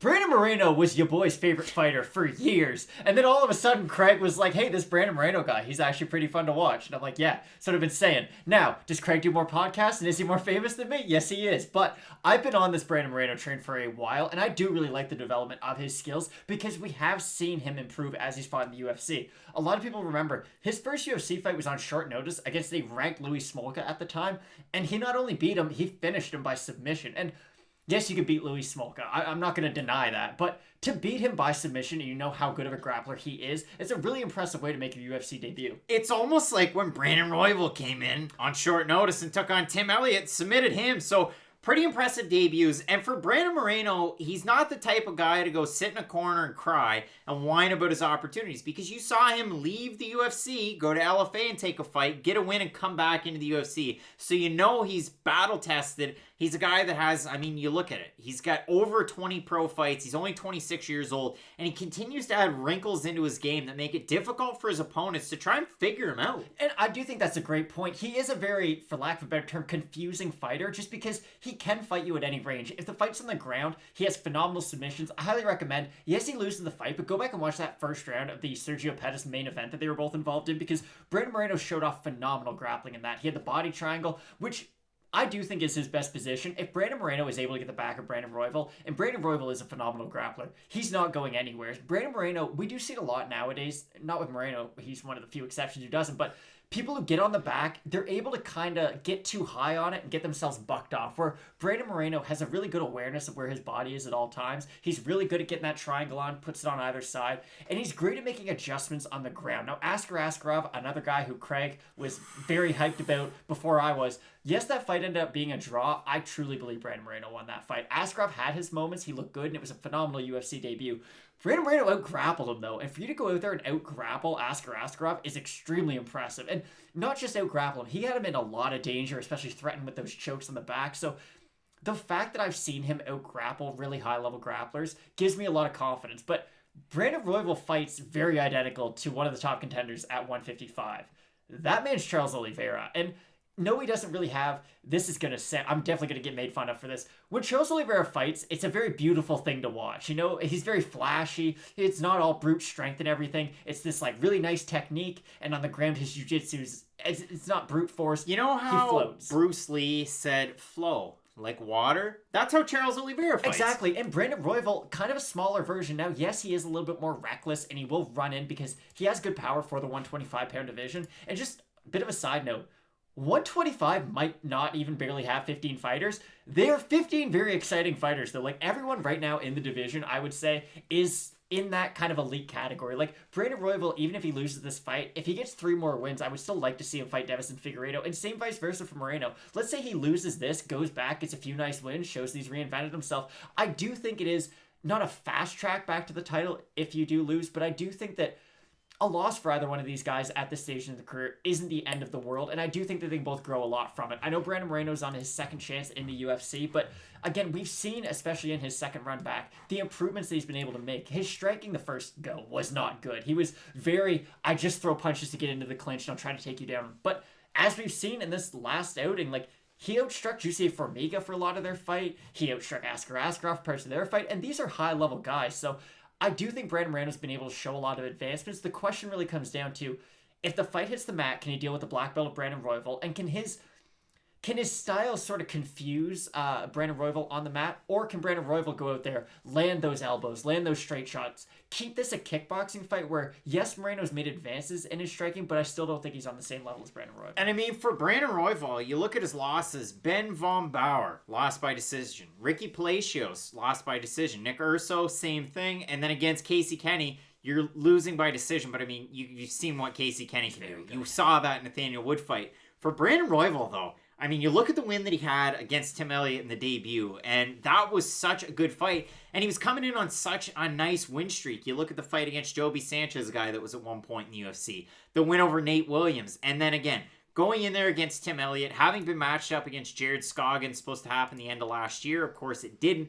But he gets that fight against Tim Elliott and looks great. And then he comes in and takes on Kai Kara France in a fight where, hey, it's style versus style, and you're going to get a clash of them. And you had Brandon Royval just proving the doubters wrong in the fact that Kai Kara France was going to have the much better advantage on the feet. Royval coming out of Factory X Muay Thai, let's just keep those hands nice and high. Let's just throw that nice hook there from the southpaw stance and just hammer away at it. And Brandon Royval looked amazing in that fight. You got both guys rocked. You got Royval ending up getting the win by guillotine in the second round. And again, Brandon Moreno's the type of guy that can really mess up the game plan of a lot of different fighters. Brandon Royval, though, seems to be the fighter that just, if a game plan is, I'm going takedown heavy, he can abandon that. And he doesn't have to stick to just one thing or another. 100%. And when it comes to grit, these two fighters have it in droves. Because Brandon Moreno, we've seen him in bad positions and come back. We've seen the same thing from Royval. The Kai Kara France fight, He dropped Royval with the first punch that he threw, and then Royval dropped him with a spinning elbow 5 seconds later. So both these guys will invite the brawl. It's a very fan-friendly style. It's a very hard fight to pick just because on the feet, could Moreno out-volume Brandon Royval? Of course he could. Could Royval outpower Moreno and really make him pay for those longer exchanges? Of course he could. And on the mat, there's just so many questions because guys are at such a high level in the grappling department that it's a hard pick. And I've been going back and forth all week. I have to say one more thing on this fight, too, because Brandon Royval is one of the bigger guys you're going to see at flyweight. Really big frame. You see it there, 5'9", 68 inches of reach. Brandon Moreno, the Assassin Baby, is no small guy for the flyweight division. I mean, couple inches in height. He's got a couple inches in reach. So, very evenly matched. This is a great fight. Again, it's a shame that we didn't get Deiveson Figueiredo and Brandon Moreno. It's also a shame that we didn't get Alex Perez and Brandon Moreno. But UFC 255? Here we are in a fight that, Matt, you had as your fight of the night. Without a doubt. I'm very excited for this. Let's just, before we get into the nitty-gritty, the odds on this one. Brandon Royval open a plus 176 average underdog on best fight odds. He's now at a plus 153. For Brandon Moreno, opened up a minus 213. He's now at a minus 184. And if we have a look at the Tapology votes, Matt, out of 479 votes, 59% Moreno, 83% have him to win by decision. What are you thinking on this one? I was choosing Moreno all week. I was choosing Moreno all day, up until about half an hour ago. And then I started really thinking, and I thought, okay, if the fight's on the feet for 15 minutes, who's going to win? Brandon Royval. If the fight's on the ground for 15 minutes, who's going to win? Maybe Brandon Moreno? And it comes down to the wrestling, in which neither guy really has exceptional wrestling. They're two very good strikers. They're two very good grapplers as well. But I would say the wrestling for both guys, kind of their weak point. I would give the edge to Brandon Moreno. I think he does have slightly better wrestling because we know when he crashes forward with some of those combos, he can loop that into a really nice double leg. So I'll give the slight wrestling advantage to Moreno. But I do think that for Brandon Royval on the feet, the power advantage that he has, and really just the striking advantage, is going to give Moreno a lot of problems. Or Moreno, goodness. A lot of Brandons.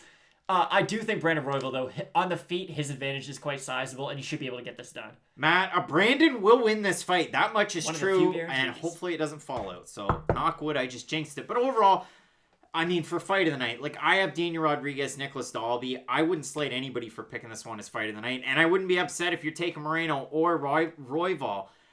It's a tough one. Again, I said future champ Brandon Moreno by the end of 2020. It's probably not going to happen now. And I give a slight edge to Brandon Royval on this one, Matt. Because again, we look at methods of victory. Brandon Moreno is so slippery. I think his wrestling's actually quite a bit better than you might have given him credit for. And again, you're a big Moreno guy. I think his wrestling's quite good. He definitely has finishing abilities. And he has great scrambles.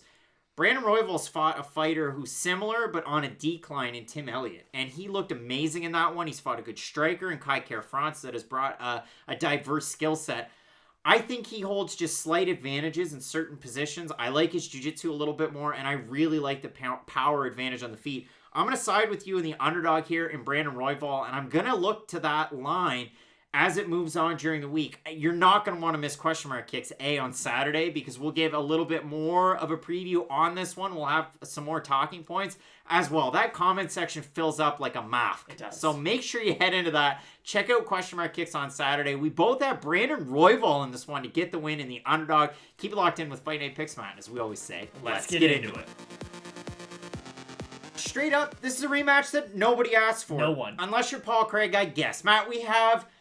I gotta say it with full transparency. The reason why we got into MMA was for Georges St. Pierre, Lyoto Machida, and Shogun Rua. Yeah. So let that be known right now. We have Shogun Rua taking on Paul the Bear Jew Craig. And Matt, if it weren't for that nickname, Paul Craig's UFC career has been something. Less than memorable, I'd say. It's really weird, too, because Paul Craig's a guy who, it seems like there is always a bit of hype around his fights, but no one really seems to know why. Now, that sounds a lot more disrespectful than I mean for it to, but Paul Craig, he's a good grappler. He has less than impressive striking, I'd say. He's very well known for pulling guard, though. And I was asking Craig what he thinks the average amount of times Paul Craig's going to pull guard and this fight's going to be. The over-under, I'm going to set it at 5.5. You can throw in the comments. I was going to say 4.5. Fair enough. So Shogun, really, if he doesn't go into Paul Craig's guard, I do like his chances. And I know I'm getting, kind of prediction-y early, but this fight's very strange because it's one of the few fights where, yes, I've seen these two fight before, but I do think this fight could be completely different. I don't really think we learned that much from the first fight. Because what do I think is going to happen in this? Well, Shogun's chin's not great anymore, and he has... This is going to be controversial. He's got Thiago Santos black belt. I've seen Shogun Rua dominated on the ground too many times for me to keep on saying that he is a viable submission threat off of his back. Joe Rogan always used to say, oh, he's a black belt. You got to watch out for him. One submission win his whole career. There's a difference between being a black belt and being a true, legit, world-class black belt. Yes, a lot of MMA fighters have black belts. They don't use it, though. Tyron Woodley's a black belt, and so is Gilbert Burns. That tells you all you really need to know. There's kind of levels to this, like you had alluded to with Corey Anderson in an early episode. And for Shogun, I just don't really see his jiu-jitsu at being on the level of a Paul Craig. So even though Paul Craig probably isn't as credentialed as a grappler, his MMA grappling is far superior. We saw that in the first round of their fight. And that's one of the few things I think we can take from it. Paul Craig, when he's on top, he can do well. But that's really all we took from it. And I mean, for Paul Craig, you look at it, former Bama light heavyweight champ, former Fight Star light heavyweight champ, has a win over Magomed Ankalaev. I mean, how crazy is that? And you look at his last 5 fights, and I mean, I gave him a little bit of a slight at the start, so here's the good. He has that weird win over Kendi Nzechukwu. That was a good one. Lost to Alonzo Menefield. That was the sloppiest fight I've ever seen. He threw the bad spinning attack. You had Menefield crashing forward. He finishes Craig. Then he has a win over Vinicius Morea, no longer in the UFC, the draw against Shogun. And then he gets a win over Gadshimrad Antigulov in the most labored performance I've seen out of Gadshimrad Antigulov, which is easy to say because that's every performance by Russia's Gadshimrad Antigulov. So in this fight, I look at Shogun. His last 7 fights absolutely amaze me. But let's go last 5. He beat Jean Vellante, the body punch. He has a loss to Anthony Smith where he cried. Then he beats Tyson Pedro, where Tyson Pedro wonky knee after he was winning the fight. Then he loses the fight and gets finished. Then the draw. And then he has a split decision win over Little Dog. And Matt, that was a fight that I didn't need to see. It made me feel sad inside because, again, those are guys that when we get into MMA, they were at their peak powers. And it was just a shame to see that because that fight was underwhelming.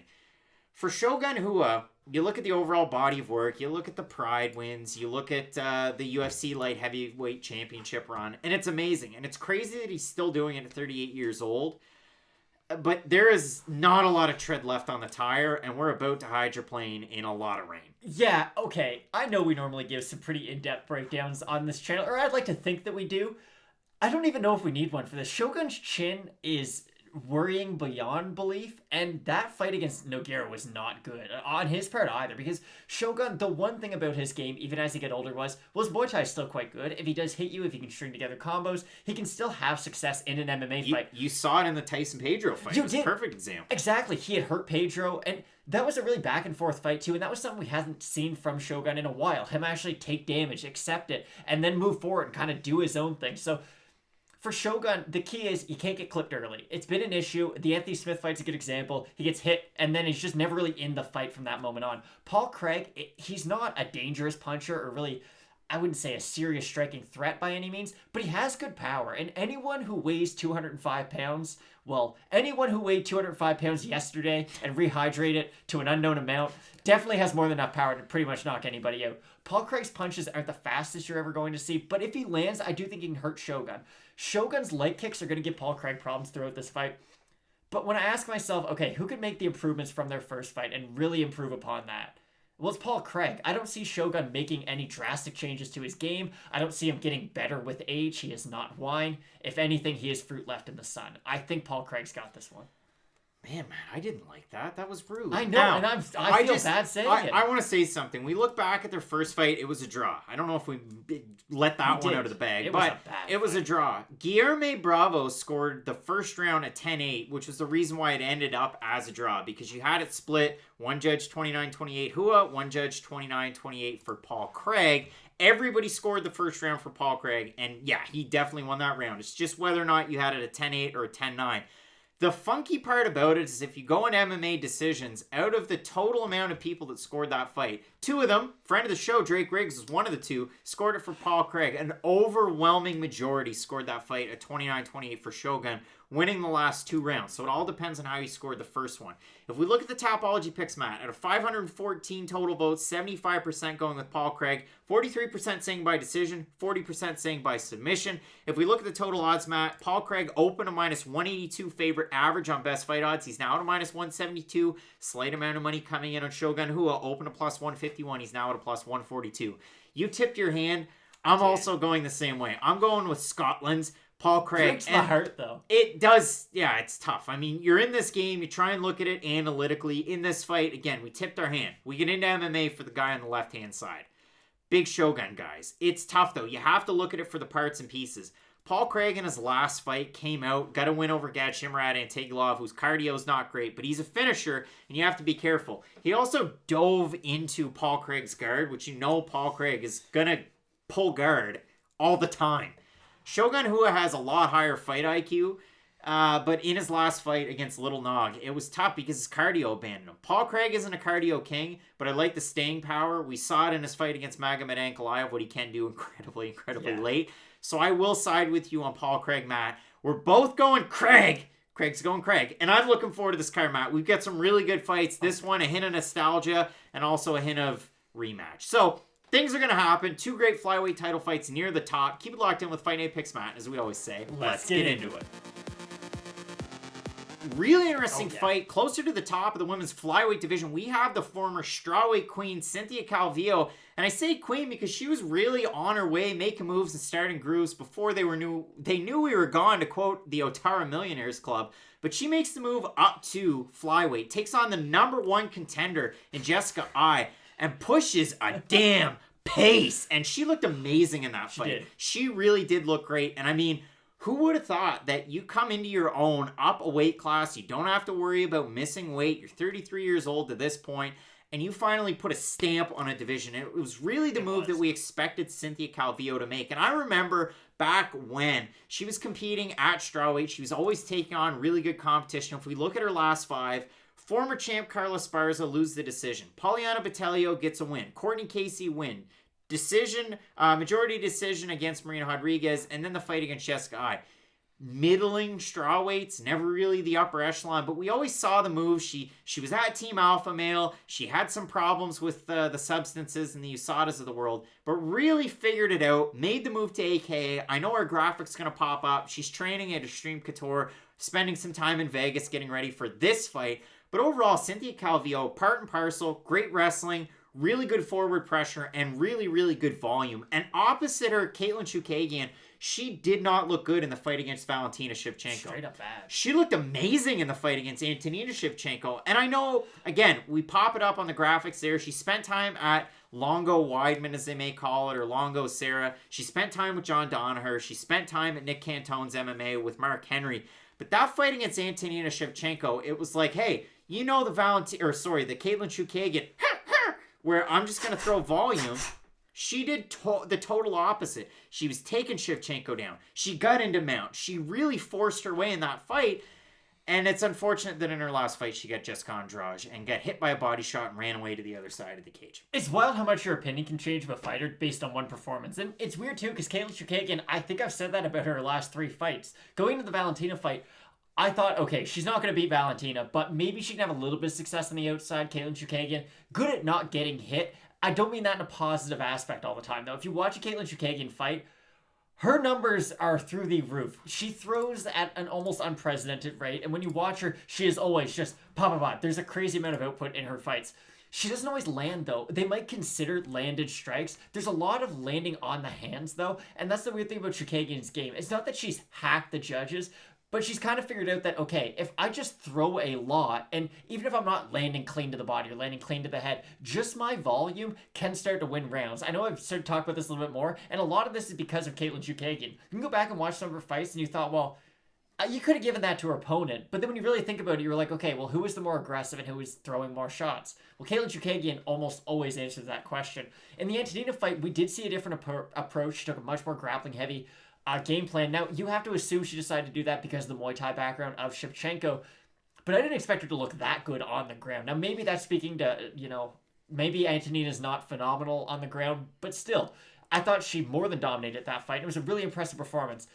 If Katlyn Chookagian 2 weeks ago didn't lose to Jessica Andrade, I would have a very easy time picking her in this fight. I would. I know Cynthia Calvillo looked good against Jessica Eye, but the problem is Jessica is a very stationary target. You can land shots on her, and her boxing it's not crazy predictable, but if you are a decent striker, you can land shots on her. Katlyn Chookagian never has her feet planted at any moment of the fight. She's always whipping out those, they're kind of probing attacks because you know that she's not throwing them to really get a lot of damage off, but when she is whipping the jab out, whipping those front kicks, staying on her bike, she's very frustrating to deal with, and she can force you to run into shots. Now, I am curious to see if Katlyn Chookagian can actually have a fight where she implements both game plans, where we don't just see the wrestling from her and we don't just see the striking from her. If she can go out in this fight and start, landing good combinations, keeping Calvillo chasing her, and then maybe go for a takedown of her own just to keep Calvillo, keep her thinking, I'd be like, well, great. That sounds like the Katlyn Chookagian who is going to fight Valentina Shevchenko. Then Jessica Andrade showed up to the 125-pound division and said, all right, guys, this is fun and all. I used to fight at 135, pretty good at 115, former champ. Let's try this out. It turns out Jessica Andrade, pretty good 125-pounder. Finished Katlyn Chookagian in the first round. I don't think we can take a lot from that performance. I really don't. I know a lot of people are going to put a lot of stock into it. The difference between a body shot and a headshot is if Katlyn Chookagian got remember when Jessica Andrade knocked out Karolina Kowalkiewicz and just sent her to the shadow realm? You shouldn't fight 2 weeks after you get hit by something like that. With a body shot, it's not positive. Your organs don't like getting bruised, but it won't have the long-term lasting effects that I think a lot of people will. So I think we are going to get a fairly good version of Chookagian in this. I don't think it's just her trying to get a quick turnaround, trying to get that bad taste of the loss out of her mouth. I think we're going to get a very game fight out of both these two. I like a lot from the underdog, but Cynthia Calvillo's grappling is absolutely phenomenal, and she's really been able to prove that in every one of her UFC fights. And the thing that I like out of Cynthia Calvillo and that I like out of Katlyn Chookagian, not afraid to train at some different gyms. True. So for Cynthia Calvillo, you have the wrestling, the Team Alpha Male background. You know you're going to get the Darren the Damage Elkins. You're going to get the Chad Mendez's of the world. You can gain from that. You move to AKA. You move from AKA. And I mean, there's great grapplers there too, but also very adept strikers. You're going to spend a little bit of time at Extreme Couture, and we always pick one particular fighter out of Extreme Couture that's very well-rounded. To me, Dan Ige, but also Justin James there as well. a lot of people that Cynthia Calvillo can learn from and gain from in her martial arts journey, especially moving up to 125. The thing about Katlyn Chookagian, two people that she's trained with, and one person I know she's trained with quite a bit, and you can see it from the Instagrams, Sijara Eubanks. Sijara Eubanks is somebody that you can use to emulate a game plan like Cynthia Calvillo. The one issue I have, Katlyn Chookagian's results in the UFC, Sijara Eubanks' results in the UFC, and another fighter that's fought in the New Jersey, New York area or trained there, Claudia Gadelha. Yikes, not that But great. also Frankie Edgar, Marlon Mahish, Chris Weidman, like Lance Palmer. They're success stories too. It's not just like fighters from that area. And I mean, can't hey, get dubs. Sijara Eubanks almost made it to the top of the heap at 125 until the weight cut didn't work out all that great. Chookagian had a title fight, and for Claudia Gadelha at one point, former title challenger as well. So, overall, really good fight. Again, for Cynthia Calvillo, you have to really just be upset with the fact that you didn't get the number one ranking after beating the number one fighter. However, Andrade. it's a really weird division because, again, you're right. You have Jennifer Maia challenging at the top of this card. You also have Andrade that's probably the next likely title challenger. So for Calvillo, you're 1 to 2 wins away, probably 2 to 3 wins away from a title shot. It's difficult. It's probably 2. But overall, I look at this fight. You have Cynthia Calvillo open a -155 favorite. She's now a -215. For Katlyn Chookagian, open a +135. She's now at a +175. If we look at the Tapology votes, Matt, 422 of them, 76% going Calvillo, 88% predicting her to get the win by decision. I also agree with the odds makers and the Tapology voters. Cynthia Calvillo put on a great game plan against a fighter that's somewhat similar to Jessica Eye in Katlyn Chookagian. Katlyn Chookagian isn't just a striker. We saw that out of her performance in Antonina Shevchenko. But if you really want to boil it down into two things, Calvillo has extremely good wrestling. Chookagian has very good volume striking. I like Calvillo's game plan in this one to just push a pace, get on top. We saw her do it in 5 rounds against Eye. I think she can do it in 3 rounds against Chookagian. So I can't disagree with anything Craig said, and I'm sure a lot of you probably know where I'm going with this. I am going to pick Katlyn Chookagian. I don't like the performance against Andrade. It left a lot to be desired. But what's one thing Katlyn Chookagian can do? She knows how to win rounds. And Cynthia Calvillo beat a Jessica Eye who had missed weight right before, and Jessica Eye just looked underwhelming in that fight. Maybe Cynthia Calvillo goes out here, double legs Katlyn Chookagian to the ground, and chokes her out. I wouldn't be surprised. It could happen in the first minute, but I do think the long-range attacks of Katlyn Chookagian are going to frustrate Cynthia Calvillo. She has a very boxing-heavy attack, and the kicks of Chookagian are going to be a real issue for her because she's not going to be able to get into range for a lot of her stand-up. Now, yes, a lot of people are going to say, but Calvillo can catch a kick. It's a little different because Katlyn Chookagian throws straight shots. She doesn't really throw looping body kicks. She'll throw push kick, push kick, push kick. So a lot of it's more to keep her opponent away from her than to actually do a lot of damage. So Katlyn Chookagian, not that she's going to win the fight, but she will get the decision. And I think that Katlyn Chookagian is probably going to win this one by decision. Oh boy, Matt. So I'm going with Katlyn Chookagian. No, I'm just kidding. You're going with Katlyn Chookagian. I'm going with Cynthia Calvillo, and I really like Calvillo in this fight, and it's Don't a great use the card. L word, Craig. I've done In it before. our co-main event, we've got a title fight in this division. Valentina Shevchenko defending her belt against Jennifer Maia. In the main event, Deiveson Figueiredo and Alex Perez. So keep it locked in with Fight Night Picks, Matt, as we always say. Let's get into it. What should be a really entertaining fight at 170 pounds, we have Platinum Mike Perry making the comeback after a big win over Mickey Gall, taking on the Dirty Bird, Tim Means. Matt, it's an all-action type of fight. yeah. It really is. These guys are both very proven finishers. And for Mike Perry, a little bit of a salty record in his last fight, but we're talking losses to Cowboy Cerrone, Vicente Luque by split, and Jeff Neal. They're all very Stuff like that's going to happen. For Tim Means, 3-2, a win over Ricky Rainey. He trains with Stephen Wonderboy Thompson. Right. A loss to Nico Price. A loss to Daniel Rodriguez in a fight that wasn't very close. A win over Thiago Alves, and then in his last fight, a really big win over Laureano Staropoli, and a fight that I was surprised, straight up. I thought Argentina's Staropoli was really going to push a pace, land those nice looping power shots, and win it. It was over for the Dirty Bird. And Tim Means fought one of those cerebral, veteran, gritty type of performances, and it was a nice throwback win for Tim Means in a fight where I counted him out, and a lot of people did as well. So we look at this one for the parts and pieces, and I mean, Matt, Tim Means, really sneaky in the clinch. Oh, yeah. Nice kicks, nice straight shots, wild elbows too. For Mike Perry, I mean, the guy's a wild man. The guy's a wild man in and outside of the octagon. For better or for worse, you know what you're going to get out of him. And again, he's had some really high-profile fights in a career that it feels like it's been short, but he's already 20 fights deep into his pro fight career.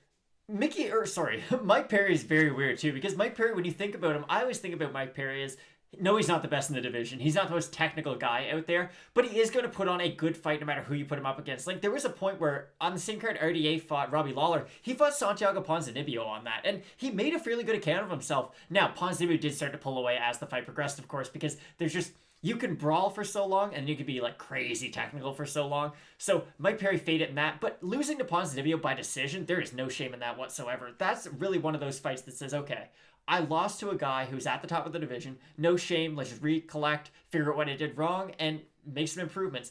Instead, he jumped right back in there against Max Griffin. And that seems to be kind of where Mike Perry's career took a bit of a turn. And he was very active up until that Ponzinibbio fight, and that was the thing that people were loving Mike Perry for. He was crazy. He had fun at the weigh-ins. He had this crazy power and very must-see kind of style. And then he fought Max Griffin. And Max Griffin is a good UFC fighter. But he's not a Vicente Luque. He's not a, Cowboy Cerrone. He's not really in that level with the other elite guys that Mike Perry's fought and lost to. And Max Griffin beat the brakes off poor Mike Perry. It wasn't close at all. Mike Perry just kept on relying on, if I throw a big looping hook, maybe I can catch him and put him out. But that never came. And the boxing of Max Griffin was able to kind of piece apart Mike Perry. And it's weird because Mike Perry, you would think throughout his career, would kind of fix some of the recklessness and, not want to throw as many big looping shots, kind of keep things more down the middle. He really hasn't, though. Mike Perry just has become more Mike Perry as he's progressed. And I know that seems like a weird thing to say, but what does Mike Perry do? He brawls, he'll throw in the occasional takedown. And the Mickey Gall fight, yes, his grappling looked fairly good. He defended a lot of takedowns, and his striking looked okay. But you have to understand, that's against Mickey Gall, who, yes, he was on Dana White's Looking for a Fight. Yes, oh, Mickey, you're so fine, you blow my mind. But hey, Sage Northcutt. He beat Sage He Northcutt. did, but I think we can all agree Mickey Gall is not a UFC caliber fighter. It would be really nice if he did get some wins outside the UFC and came back, but he's not the type of guy Mike Perry should be fighting. And Mike Perry looked good, but I don't even think he looked that great. And I understand his girl was his corner woman, and there was a lot of weird circumstances around that fight, but beating Mickey Gall isn't the most overwhelming and impressive thing to me. Tim Means in the Staropoli fight, it was a fight that he probably shouldn't have won. And I love Tim Means, but Craig was starting to get to me. He's always like, hey, Tim Means, it might be over. You just have to accept it. It's like when a dog's old and your parents are trying to explain it to you. That was like Craig with Tim Means and me. He was just like, hey, it might be over. And the Dirty Bird said, no, like Dikembe Mutombo. Turn back the hands of time and actually put on a really good performance and a complete performance too. It didn't just show that he's stuck into that, I'll throw elbows and just be the Muay Thai fighter. He grappled in that fight. He showed a great gas tank. But we did see what we always know from Tim Means. The combinations on the feet when he lands are spicy. When he's landing elbows and punches, he does that kind of Sean Strickland, Nate Diaz, Max Holloway. It's weird that I started that list with Sean Strickland, but he doesn't throw everything into every punch. He's more than happy with, I'll pep you with a few shots, I'll see kind of where your defense is at, and then I'll throw power in the holes that I see. This fight to me is kind of obvious. Is Tim Means the better fighter than Mike Perry? I think in pretty much every aspect of MMA, if I'm being honest. I think he's a better striker. He's more technical. He has a good submission game. He's a fairly good wrestler himself. But Mike Perry has that God-given gift, if you will, where he can just shut you out with one punch. And Tim Means has had that happen to him. In the Nico Price fight, Means was beating him very badly. He was landing these beautiful combinations, head, body, kicks, knees, elbows. And then Nico Price lands one bomb moving backwards that breaks Tim Means' ankle and also knocks him out.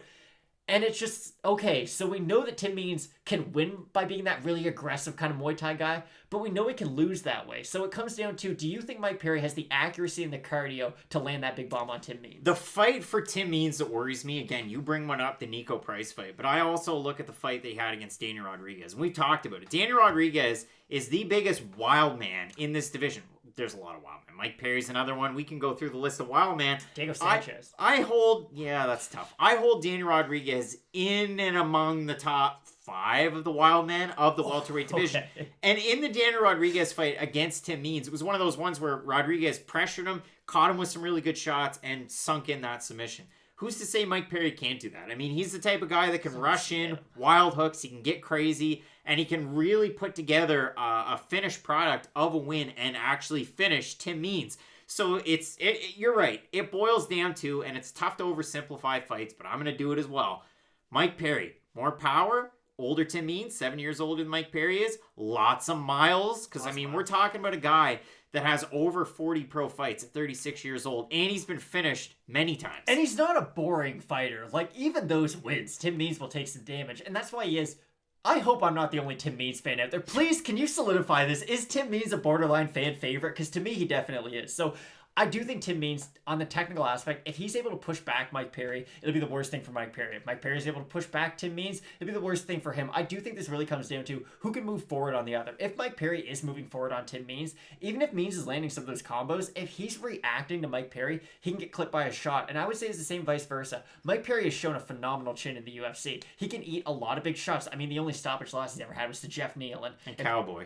Well, a Cowboy, but that was by submission. So a little different because I don't see Tim Means going for the submission, but fair. He did get stopped in that one. Jeff Neal, if he kicks anyone in the head, is going to knock them out. So Tim Means, not the most kick-heavy guy. I don't see that happening, but I like the combos, I like the output, and I like the cardio from Tim Means. I know I pick him every fight we do these for, and I don't mean to, I promise, but I do. I see Tim Means as... This is one of those veteran wins that a veteran can go out there and get. And I know we had one against Staropoli, so maybe I'm just hot off that performance. But Tim Means is a very cerebral fighter. You can tell he is thinking as he's doing things. And for Mike Perry, if he does just throw those hooks and he's missing a lot and he's missing big every time, and if he does start to get reckless, Tim Means is going to find the holes through a lot of those shots and put him down. Matt, I mean, this is a really tricky fight because if we have a look at the odds, a little bit of a surprise. Tim Means open as plus 130. He's now at a plus 118. If you look at Mike Perry, open up a minus 150. The line dropped to about a minus 175. He's now at a minus 144. If we have a look at the total Tapology votes, 434 of them, 70% going Perry, 65% going knockout. I want to add this one into here, Matt, the fact that Mike Perry went on that 2-fight losing streak. You talked about it. Jeff Neal, Vicente Luque was a split decision. Then he beats Mickey Gall. If I've ever seen a Steve Nash finger roll layup, that was the fight. That if I've really ever was. seen a bigger drop in competition, and I don't mean that, again, I'm being very negative to Mickey Gall, but you have to think, Vicente Luque can legitimately beat pretty much anyone in the top 15. I know Wonderboy whooped that ass, but still. Jeff Neal's in the same boat too, so if you lose to those guys, it's not the end of the world. But when you only beat Mickey Gall, it's just, that's the range in which I can judge you. The whole screen. Now we're somewhere in the middle. This kind of feels like Mike Perry should beat old Tim Means and get a win. That's what it feels like to me. But Tim Means showed me, again, in that last fight against Staropoli, that he had some staying power. He's still a very technical fighter. He hasn't necessarily lost a step per se. And I look at that fight, it wasn't that long ago. It was only 3 months ago. For Mike Perry, the Mickey Gall fight was about 4 months ago. Great win for him. His personal life has taken some weird turns that there's no sake of getting into them here, but the circumstances are not good. The other thing that we have to mention in closing, Mike Perry was supposed to be fighting Robbie Lawler. So you're going from Lawler, or at least perceived Robbie Lawler, to Tim Means. Now, I know Robbie Lawler hasn't been good lately, but you know what kind of a fight you're going to get out of Robbie Lawler. Or at least you hope to. Lately, you have to wrestle Robbie Lawler. You don't want to strike with him, you just wrestle him. So who knows what Mike Perry was doing. Also, was he going to have Cam Soda girls in his corner? Like, he was pretty much shopping out his corner services. Maybe Darren Till. So we'll see what happens there. Latore Gonzalez will most likely be there. We'll see what happens. For old Tim Means, he just still trains at that hole-in-the-wall gym in Albuquerque for fun. And it's pretty cool because he's been committed there for a very, very long time. I'm looking forward to this fight. Final thoughts. Who are you going with here? I've said about 6 times. Tim Means is going to win this fight. It's not a lock because I refuse to do those anymore. Trust me. Some people took those to heart. I think Tim Means is the more technical guy. And whenever you have a guy who does have that veteranness on his side, and even Mike Perry, to be honest, he's been in the UFC for long enough at this point that he's not the new kid on the block. Like, his UFC debut was UFC 202. That was the second time Nate fought Connor. And people are like, oh, well, what? That was 2 years ago? No, that was like 4.5 years ago. So it's a strange fight.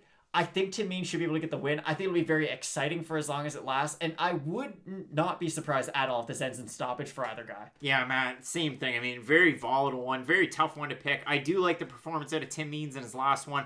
I'm going to go with the recency bias there. I am going with the Dirty Bird. So, Matt, we're in agreement for the underdog here. Tim Means to get the win. Really looking forward to this fight. We got a great card, great co-main to main. Flyweight titles on the line. Will Shevchenko and Figueiredo be able to hold on? We'll find out, Matt. Really looking forward to it. So keep it locked in with Fight Night Picks. And as we always say, let's get into it. Really interesting clash in our co-main event as we have Valentina Shevchenko looking to retain her belt again and again and again. She takes on Brazil's Jennifer Maia. Matt, Jennifer Maia, a bit of a different test, coming out of Shoot the Box Monstro down in Brazil. And Matt, we know how good her grappling is, how good her jiu-jitsu is, black belt in jiu-jitsu. They claim a black belt in Muay Thai, and Muay Thai really a strong suit for Jennifer Maia. And you saw that in her last fight as Matt, she took that title shot from Joanne Calderwood and just took it out from under and really put on a great performance, gets a win there, gets a finish there. Such an impressive finish that she gets this opportunity and really leapfrogs everybody and gets a shot at Valentina Shevchenko. And Matt, you might look at Jennifer Maia's last 5 fights, you go, well, geez, she lost the decision to Liz Carmouche, who ended up fighting Shevchenko for the belt and losing. And she has a loss in the fight before Calderwood, a loss to Katlyn Chookagian, in which Katlyn Chookagian would go on to fight Shevchenko and end up losing. Jennifer Maia is that test. What do you think about this fight? So Jennifer Maia is going to be an interesting fight. It's a very interesting challenge for her because with everyone against Valentina, she's just so good at everything. You really have to think of, okay, what is the weak point of Valentina's game?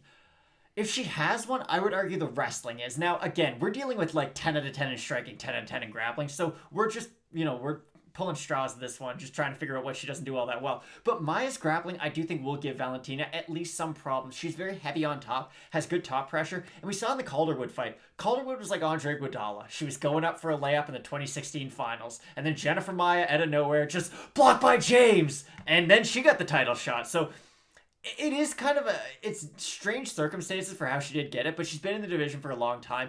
Former Invicta champ too, so 5-round fights won't be a new thing for Jennifer Maia. I know that's something, for instance, Alex Perez never really been in that 5-round environment, so for Jennifer Maia, this is something that is not new to her whatsoever. I do think the gas tank will hold up, and her Muay Thai is definitely improved. We've even seen it in the short amount of time she's only been in the UFC. If you go back to the Invicta fights for Jennifer Maia, very green striker, but then, and I don't even mean that as like a technical point. You can just tell that she's a lot more comfortable of a striker, I should say, as she's been able to progress throughout her career. Because when you have the jiu-jitsu of a Jennifer Maia, why would you ever be worried about getting taken down? You can throw with a lot of power. You can throw a lot of kicks because what's the worst thing that's going to happen? Someone's going to do your own thing for you and take you down. So I do think Jennifer Maia has a few different aspects of her game that are going to give Valentina trouble. But for Valentina, there's not much we can say that hasn't already been said so many times. What's she good at? Well, in Muay Thai is all right. She's a very good striker. Her ground game, filthy. And we've definitely seen there's like a heightened aggression to Valentina at 125. I don't know if she just bit her after the second Nunes loss, and she's like, okay, I'm going down there, and just anyone in front of me I'm taking care of. Because she's been on an absolute, I want to call it like a Legends tour, if you will, but it's just been a path of destruction for Valentina. Hasn't had an overly competitive fight at 125. And it's weird. Joanna, maybe? And that's true. I actually thought Joanna did fairly well against Valentina. Go back and watch that fight. I thought Joanna, and I know I thought she might have won 1 to maybe 2 rounds, but she actually seemed to be in the fight. And I do think it was a case where Valentina's not the most intimidating person, but she's the most intimidating person. It's that aura that she gives off, where she looks you dead in the eyes, she has that knife on her hip. The gun tattoo with the bullets? But I just mean, if you see her, you don't look at her and think like, oh wow, she must be an MMA fighter. She could walk around the street and you never think anything of it. But when she gets into that cage, the violence in which she, I don't know, just puts out amongst people is truly impressive. Now, for Valentina, the up in aggression, the only down part for that could be, well, how's her cardio going to fare? But with Valentina, she has such good technique. She's never overthrowing anything and really putting herself in harm's way. Listen, if you can fight Amanda Nunes for 8 rounds without getting finished, you deserve a trophy. So Valentina, it's less what can Jennifer Maia do and what she's really good at. It's just, I don't know what beats Valentina Shevchenko. I know Amanda Nunes can. I know a bigger, more physical person can. And Jennifer Maia does share. She doesn't, of course, have the striking of Nunes or that big power, but she does have some of the wrestling and the grappling aspects of Nunes' game that she could be able to take advantage of. It's just really hard when you look at Valentina to see, okay, how is she going to lose her title? I don't see her getting knocked out by Jennifer Maia. Jennifer Maia could land a good strike. She could make it competitive on the feet, but I don't see her having this big power edge where she can crack Valentina, put her down. Can she submit her? She can, but the wrestling's kind of iffy. Jennifer Maia has good wrestling, but we've never really seen that to be a weakness from Valentina. If anything, she uses it as an advantage. She always goes for takedowns, and it's the weird thing. It's a very Joe Roganism, but Joe Rogan's always, oh, how good her striking is, how good her striking is. Valentina in the UFC is she's not more of a wrestler, but we do see a lot of her grappling in her fights. She submitted Juliana Pena. She was able to beat, Priscilla Cachoeira that was a sad fight. Zombie girl. And Katlyn Chookagian, of course, too. That fight was completely dominated on the ground by Valentina. So we're dealing with someone who their striking is the best aspect of their game, but they've been able to really go out there and show the improvements in their grappling throughout time. So it's not to detract anything from Maia, and I do think Maia has a few areas that can give Shevchenko problems. It's just I don't know if she can do it for the 25 minutes. And I mean, you look at Valentina Shevchenko, and again, these two fighters share two common opponents. For Valentina, the one fight against Liz Carmouche that ends in controversy had the cut, so they rematch while Valentina's a champ in the UFC, and Valentina runs away with it. And then Jennifer Maia loses the fight against Carmouche. The other fighter, Katlyn Chookagian, Valentina Shevchenko runs away with the fight. Jennifer Maia loses the decision. Take that for what it's worth. The other thing that I noticed on an MMA Forum Guide pointing out the fact that Jennifer Maia, this is one of the first southpaws that she's faced. Always a tricky look, especially if you've never seen it. Now we got to talk about the disciplines and the belts and whatnot. And again, I talked about it with Jennifer Maia, black belt in Muay Thai, black belt in Jiu-Jitsu. For Valentina Shevchenko, Master of Sport in Taekwondo, Master of Sport in Judo, Master of Sport in Muay Thai, Master of Sport in Boxing, Master of Sport in Kickboxing. She is a traveling show of martial arts. And Matt, I will take this to my grave as one of the weird martial arts things that I will know and just it'll stay up in my brain. When Valentina Shevchenko went to fight Joanna Jędrzejczyk in Toronto, Ontario, Canada. Might have heard of it. Valentina and Antonina Shevchenko trained in good old Brunswick, Maine there, eh? And we're big Maine guys. Obviously, we're repping Canada, but we're just an hour's drive from Maine. How friggin' weird was it? How wicked weird was it that Valentina and Antonina just decided, hey, we're going to rent a place by a lake. We're going to train at a hole-in-the-wall gym and get ready for one of the biggest fights of Valentina's career. Like, it's just so weird. The only thing weirder than it was the way which people found out. She kind of tagged them on an Instagram picture once. Or no, it wasn't. It was just under a tweet. She didn't even really say, like, oh, I'm changing gyms. Now, I understand it's kind of a well-known thing for the Shevchenko sisters. Yeah, like you had mentioned, traveling circus, they aren't afraid to, I'll say cross-train. I understand that's not really the term, but they do train in a lot of different gyms. And I do like that. Now, yes, there's something to be said for, again, a basketball reference. If you play for the same coach for a long time and he has one system and then a new coach comes in, there could be a little bit of time to kind of adjust your team to the system. But with Shevchenko, it's more that her system stays the same, but her teammates change every now and then. And I do think that's a good thing. It gives her a lot of new looks in the gym because she's never just getting safe with that one stable of fighters. A lot of fighters talk about this where, you spar with the same guys for a year, 2 years. You're both really high level. Well, at a certain point, you're not really learning to train against your opponent. You're just fighting Kamaru Usman again for training. Like Gilbert Burns and Usman talked about that. Like they trained all the time together. So for Valentina, I like the fact she gets a lot of different training partners. I like the fact that really there's not a massive weakness in her game. And we talk about this a lot, and I feel like it has to be mentioned. Normally when there is one of these like plus 800 sizable underdogs, there's that one thing that you can kind of hold on to hope for. And maybe Jennifer Maia can go out there and secure a double leg and get her back. I just don't see it. I don't think Maia can out-grapple Shevchenko. I don't think she can out-wrestle her. I think if anything, Shevchenko herself will be the one going for the takedown. I know that might sound crazy just because of how big of an advantage that she has on the feet, but Shevchenko has shown her ground and pound is elite. It's not in like the Khabib category, but her ground and pound is phenomenal. She makes you pay for all the time that you spend on bottom. And if Jennifer Maia is comfortable off her back trying to set up submissions, she will be eating a lot of damage. That's the thing too. And I mean, if you have a look at the total Tapology votes, Matt, out of 556, 97% going Shevchenko, 67% saying she's going to get the win by knockout. If you have a look at the odds, Valentina Shevchenko, your overwhelming favorite, the biggest favorite on the card, open to minus 750. Little blip on the radar. Somebody put a bunch of money on Maia on Saturday morning, but Shevchenko right now minus 1385 average best fight odds. For Maia, open to plus 550. She's now at a plus 792. And again, Matt Serra beat George St. Pierre. What else do we have? Shanna Dobson beat Maria Agapova. I just don't see it in this fight. I mean, it's tough to not pick the favorite in this one. Valentina Shevchenko, if we're talking the top 5 best women's fighters of all time, Chris Cyborg, Amanda Nunes, Ronda Rousey, Valentina Shevchenko. I'm just going off the top 5. Shevchenko, and then, I mean, your fifth, Joanna, Holly Holm. I mean, there's some fighters that are in that conversation. But man, Matt, Valentina Shevchenko lost because of a cut in the Carmouche fight. Kudos to Carmouche. You got to win. You cut her. Nunes was close.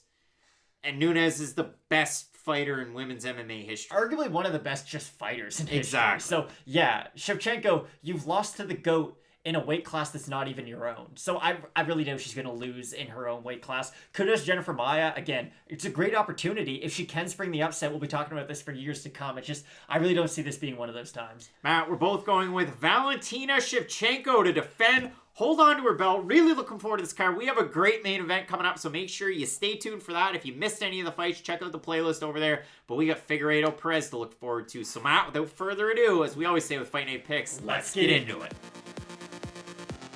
And it's finally time for our main event of the evening. Matt, you could call this UFC 2 Figgy 5, as we have Deiveson Figueiredo, Deus de Guerra taking on Alex Perez. Matt, it's a good fight. It's a really interesting fight, and Alex Perez kind of falling into the shot, because originally it was supposed to be Deiveson Figueiredo taking on your former bantamweight champ, Cody Garbrandt. Garbrandt out of the fight.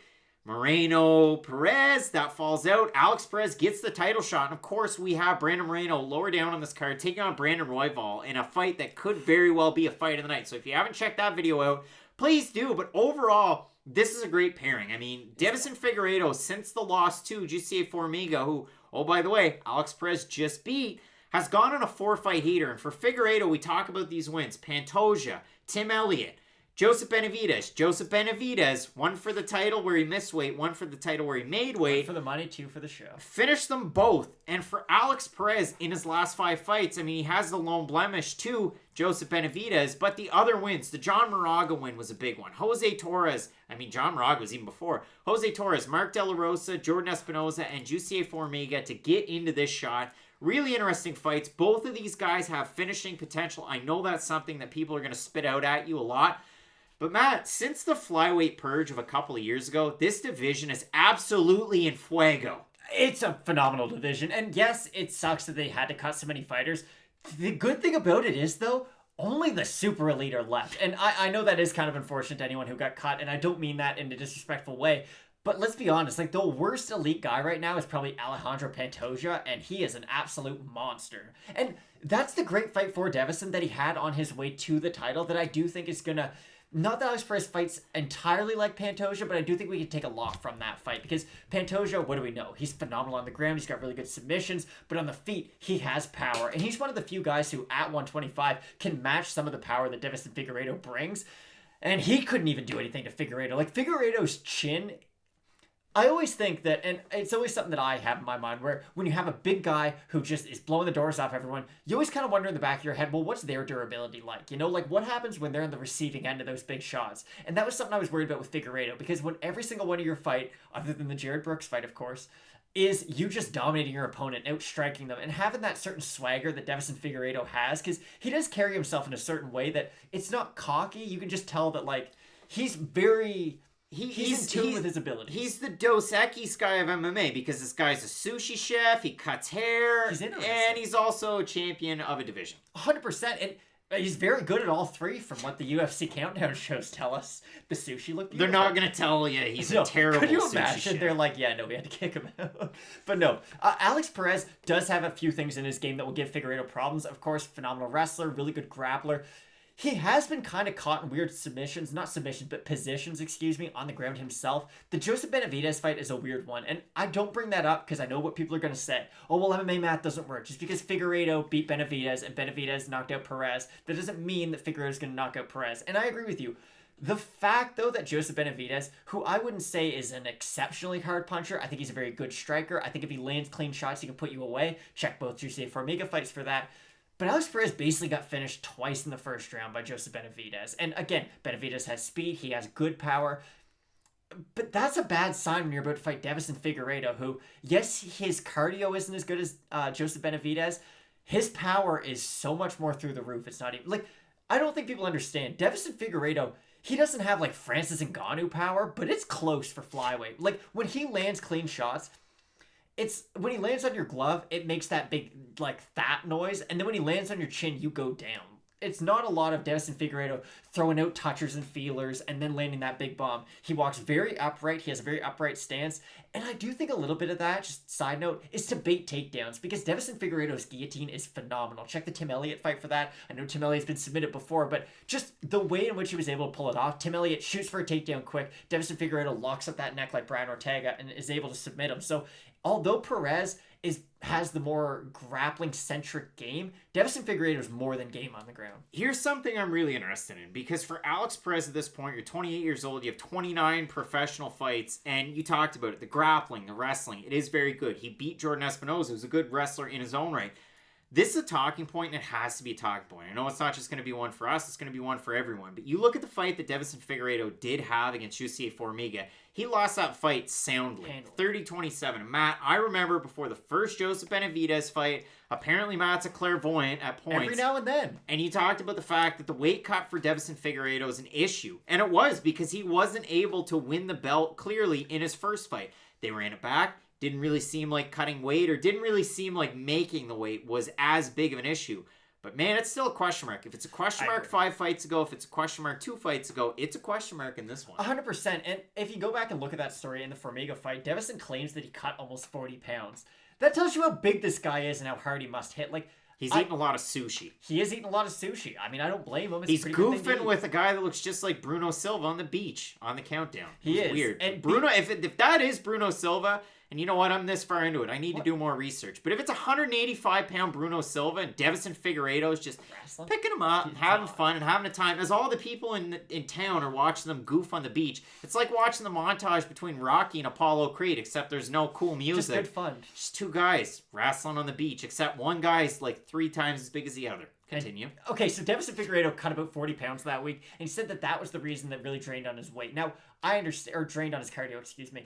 I understand that. That is a solid excuse, if you will. You're still the one who decided to get up to that weight and decide to do such a drastic weight cut. Like, I love how people always try to point to things outside of the fight itself that are still the fighter's responsibility. Now, again, you guys can probably tell we're 6.5 minutes into this, leaning quite hard Deiveson Figueiredo in this fight. But the weight is such a big question mark. And again, I did it once, so I can never really do it again. But I'm not going to say Deiveson Figueiredo is going to miss weight in this. I do think his first title defense means a lot to him. I think the fact that he is the main event of a pay-per-view, his first headlining gig, and I'm sure he knows that if he goes out there and knocks out Alex Perez in impressive fashion, he might not get another headlining gig on a pay-per-view, but there's more than likely, a co-main event to a big title fight or something along those lines. Like, I do think Deiveson Figueiredo does understand that, okay, now that I'm champ, I do have to get my shit together, for lack of a better term, because he knows that he comes from very humble beginnings. He will let you know himself in those countdown videos, and this can all go pretty fast. Tyron Woodley said it himself after he lost the belt. Tyron Woodley, direct quote, "I blew a lot of damn money." It happens. You get involved in the lifestyle, it can happen. But I do think Figueiredo, if he does kind of get, I say the personal side, but when I say that, I mean much more, the weight cutting and sort of the self-care aspect of MMA down, I think he's going to be champ for a long time at 125. And that's saying something when it's a division that is so talent stacked right now. And I mean, Matt, for Alex Perez, great opportunity here. Coming out of a good camp with Team Oyama, I think having a guy to train with, and it sucks that his fight fell out last weekend due to the weight cut. But Luis Smolka, a guy like that to train for a fight like this, I think that's a perfect training partner to have to get ready for it. And I mean, Matt, if we have a look at the odds here, I was a little bit surprised with them because Alex Perez opened up as a plus 180 underdog. That line shot up pretty quick. He's now at a plus 246 for Deiveson Figueiredo making that first title defense, first official. Open minus 210. Now he's at a minus 312. That line has moved at about a 32% clip towards Deiveson Figueiredo. If we look at the Tapology votes, Matt, at a 520 total votes, 94% Figueiredo, 78% predicting a knockout win for Deiveson Figueiredo. What I've seen twice in a row, could I see it 3 times in a row? I don't know. What do you think? Deiveson Figueiredo is going to win this fight, whether it be on the feet, whether it be on the ground. Again, I think so high of Joseph Benavidez. I really do, because he doesn't have a weakness in his game. He's a great wrestler. He's a great striker. He's super fast. He can react to things well. And Deiveson Figueiredo not only outstruck him, he kind of out-techniqued him. When you watch what Figueiredo is able to do with some of his longer range attacks, he delays his punches. And it's something that not a lot of people do, but he'll throw like 100% speed, and then he'll kind of feint. But he won't feint. He'll just throw a punch a little bit slower. But they all land. And we know the power that he possesses. He has it in both hands. He has it in both feet. He's extremely explosive in this division. And like you mentioned, one of the bigger guys in this division maybe doesn't really belong in this division. But at the end of the day, Deiveson Figueiredo is hard to pick against. Lights out on the ground, lights out on the feet. He does get tired, but I don't know if Alex Perez is the guy who's going to be able to take advantage of that. If Figueiredo gets tired, if the weight cut is a huge issue, you have a guy that can grapple and grapple to no end in Alex Perez. And there's definitely a method of victory for Alex Perez. If he can outlast Deiveson Figueiredo, and if the weight cut is an issue, look at what GCA Formiga did. Again, MMA math doesn't work that way, but there's certainly a path for Alex Perez, more so than maybe those votes, and the odds really do show you. I was kind of surprised that at open, it's minus 210 for the champ, plus 180 for the challenger. But again, I will definitely side with Deiveson Figueiredo on this one. The guy's power is off the charts. His submission abilities are great. And if that is truly Bruno Silva, you let me know, Bruno. You tell me, because you're supposed to be in the UFC, you goofball. And you goofed on it, and I was looking forward to that. But overall, I think this fight should be great. I'm siding with the champ, Matt. We both have Deiveson Figueiredo to get the win. 2 title fights. Shevchenko, Maia. Figueiredo, Perez. And we have a great card full of great fights. If anything falls out, if anything changes, you keep locked in with Fight Night Picks. And you have to check out Question Mark Kicks on Saturday, where we get a final say. Maybe Figueiredo's weight cut goes bad and we change our pick. We have the opportunity to do so. We get to hang out with you in the chat. And you can support the channel there, and you can check out some of the merch on the site, fightnightpicks.net. So, Matt, as we always say, with Fight Night Picks, let's get into it.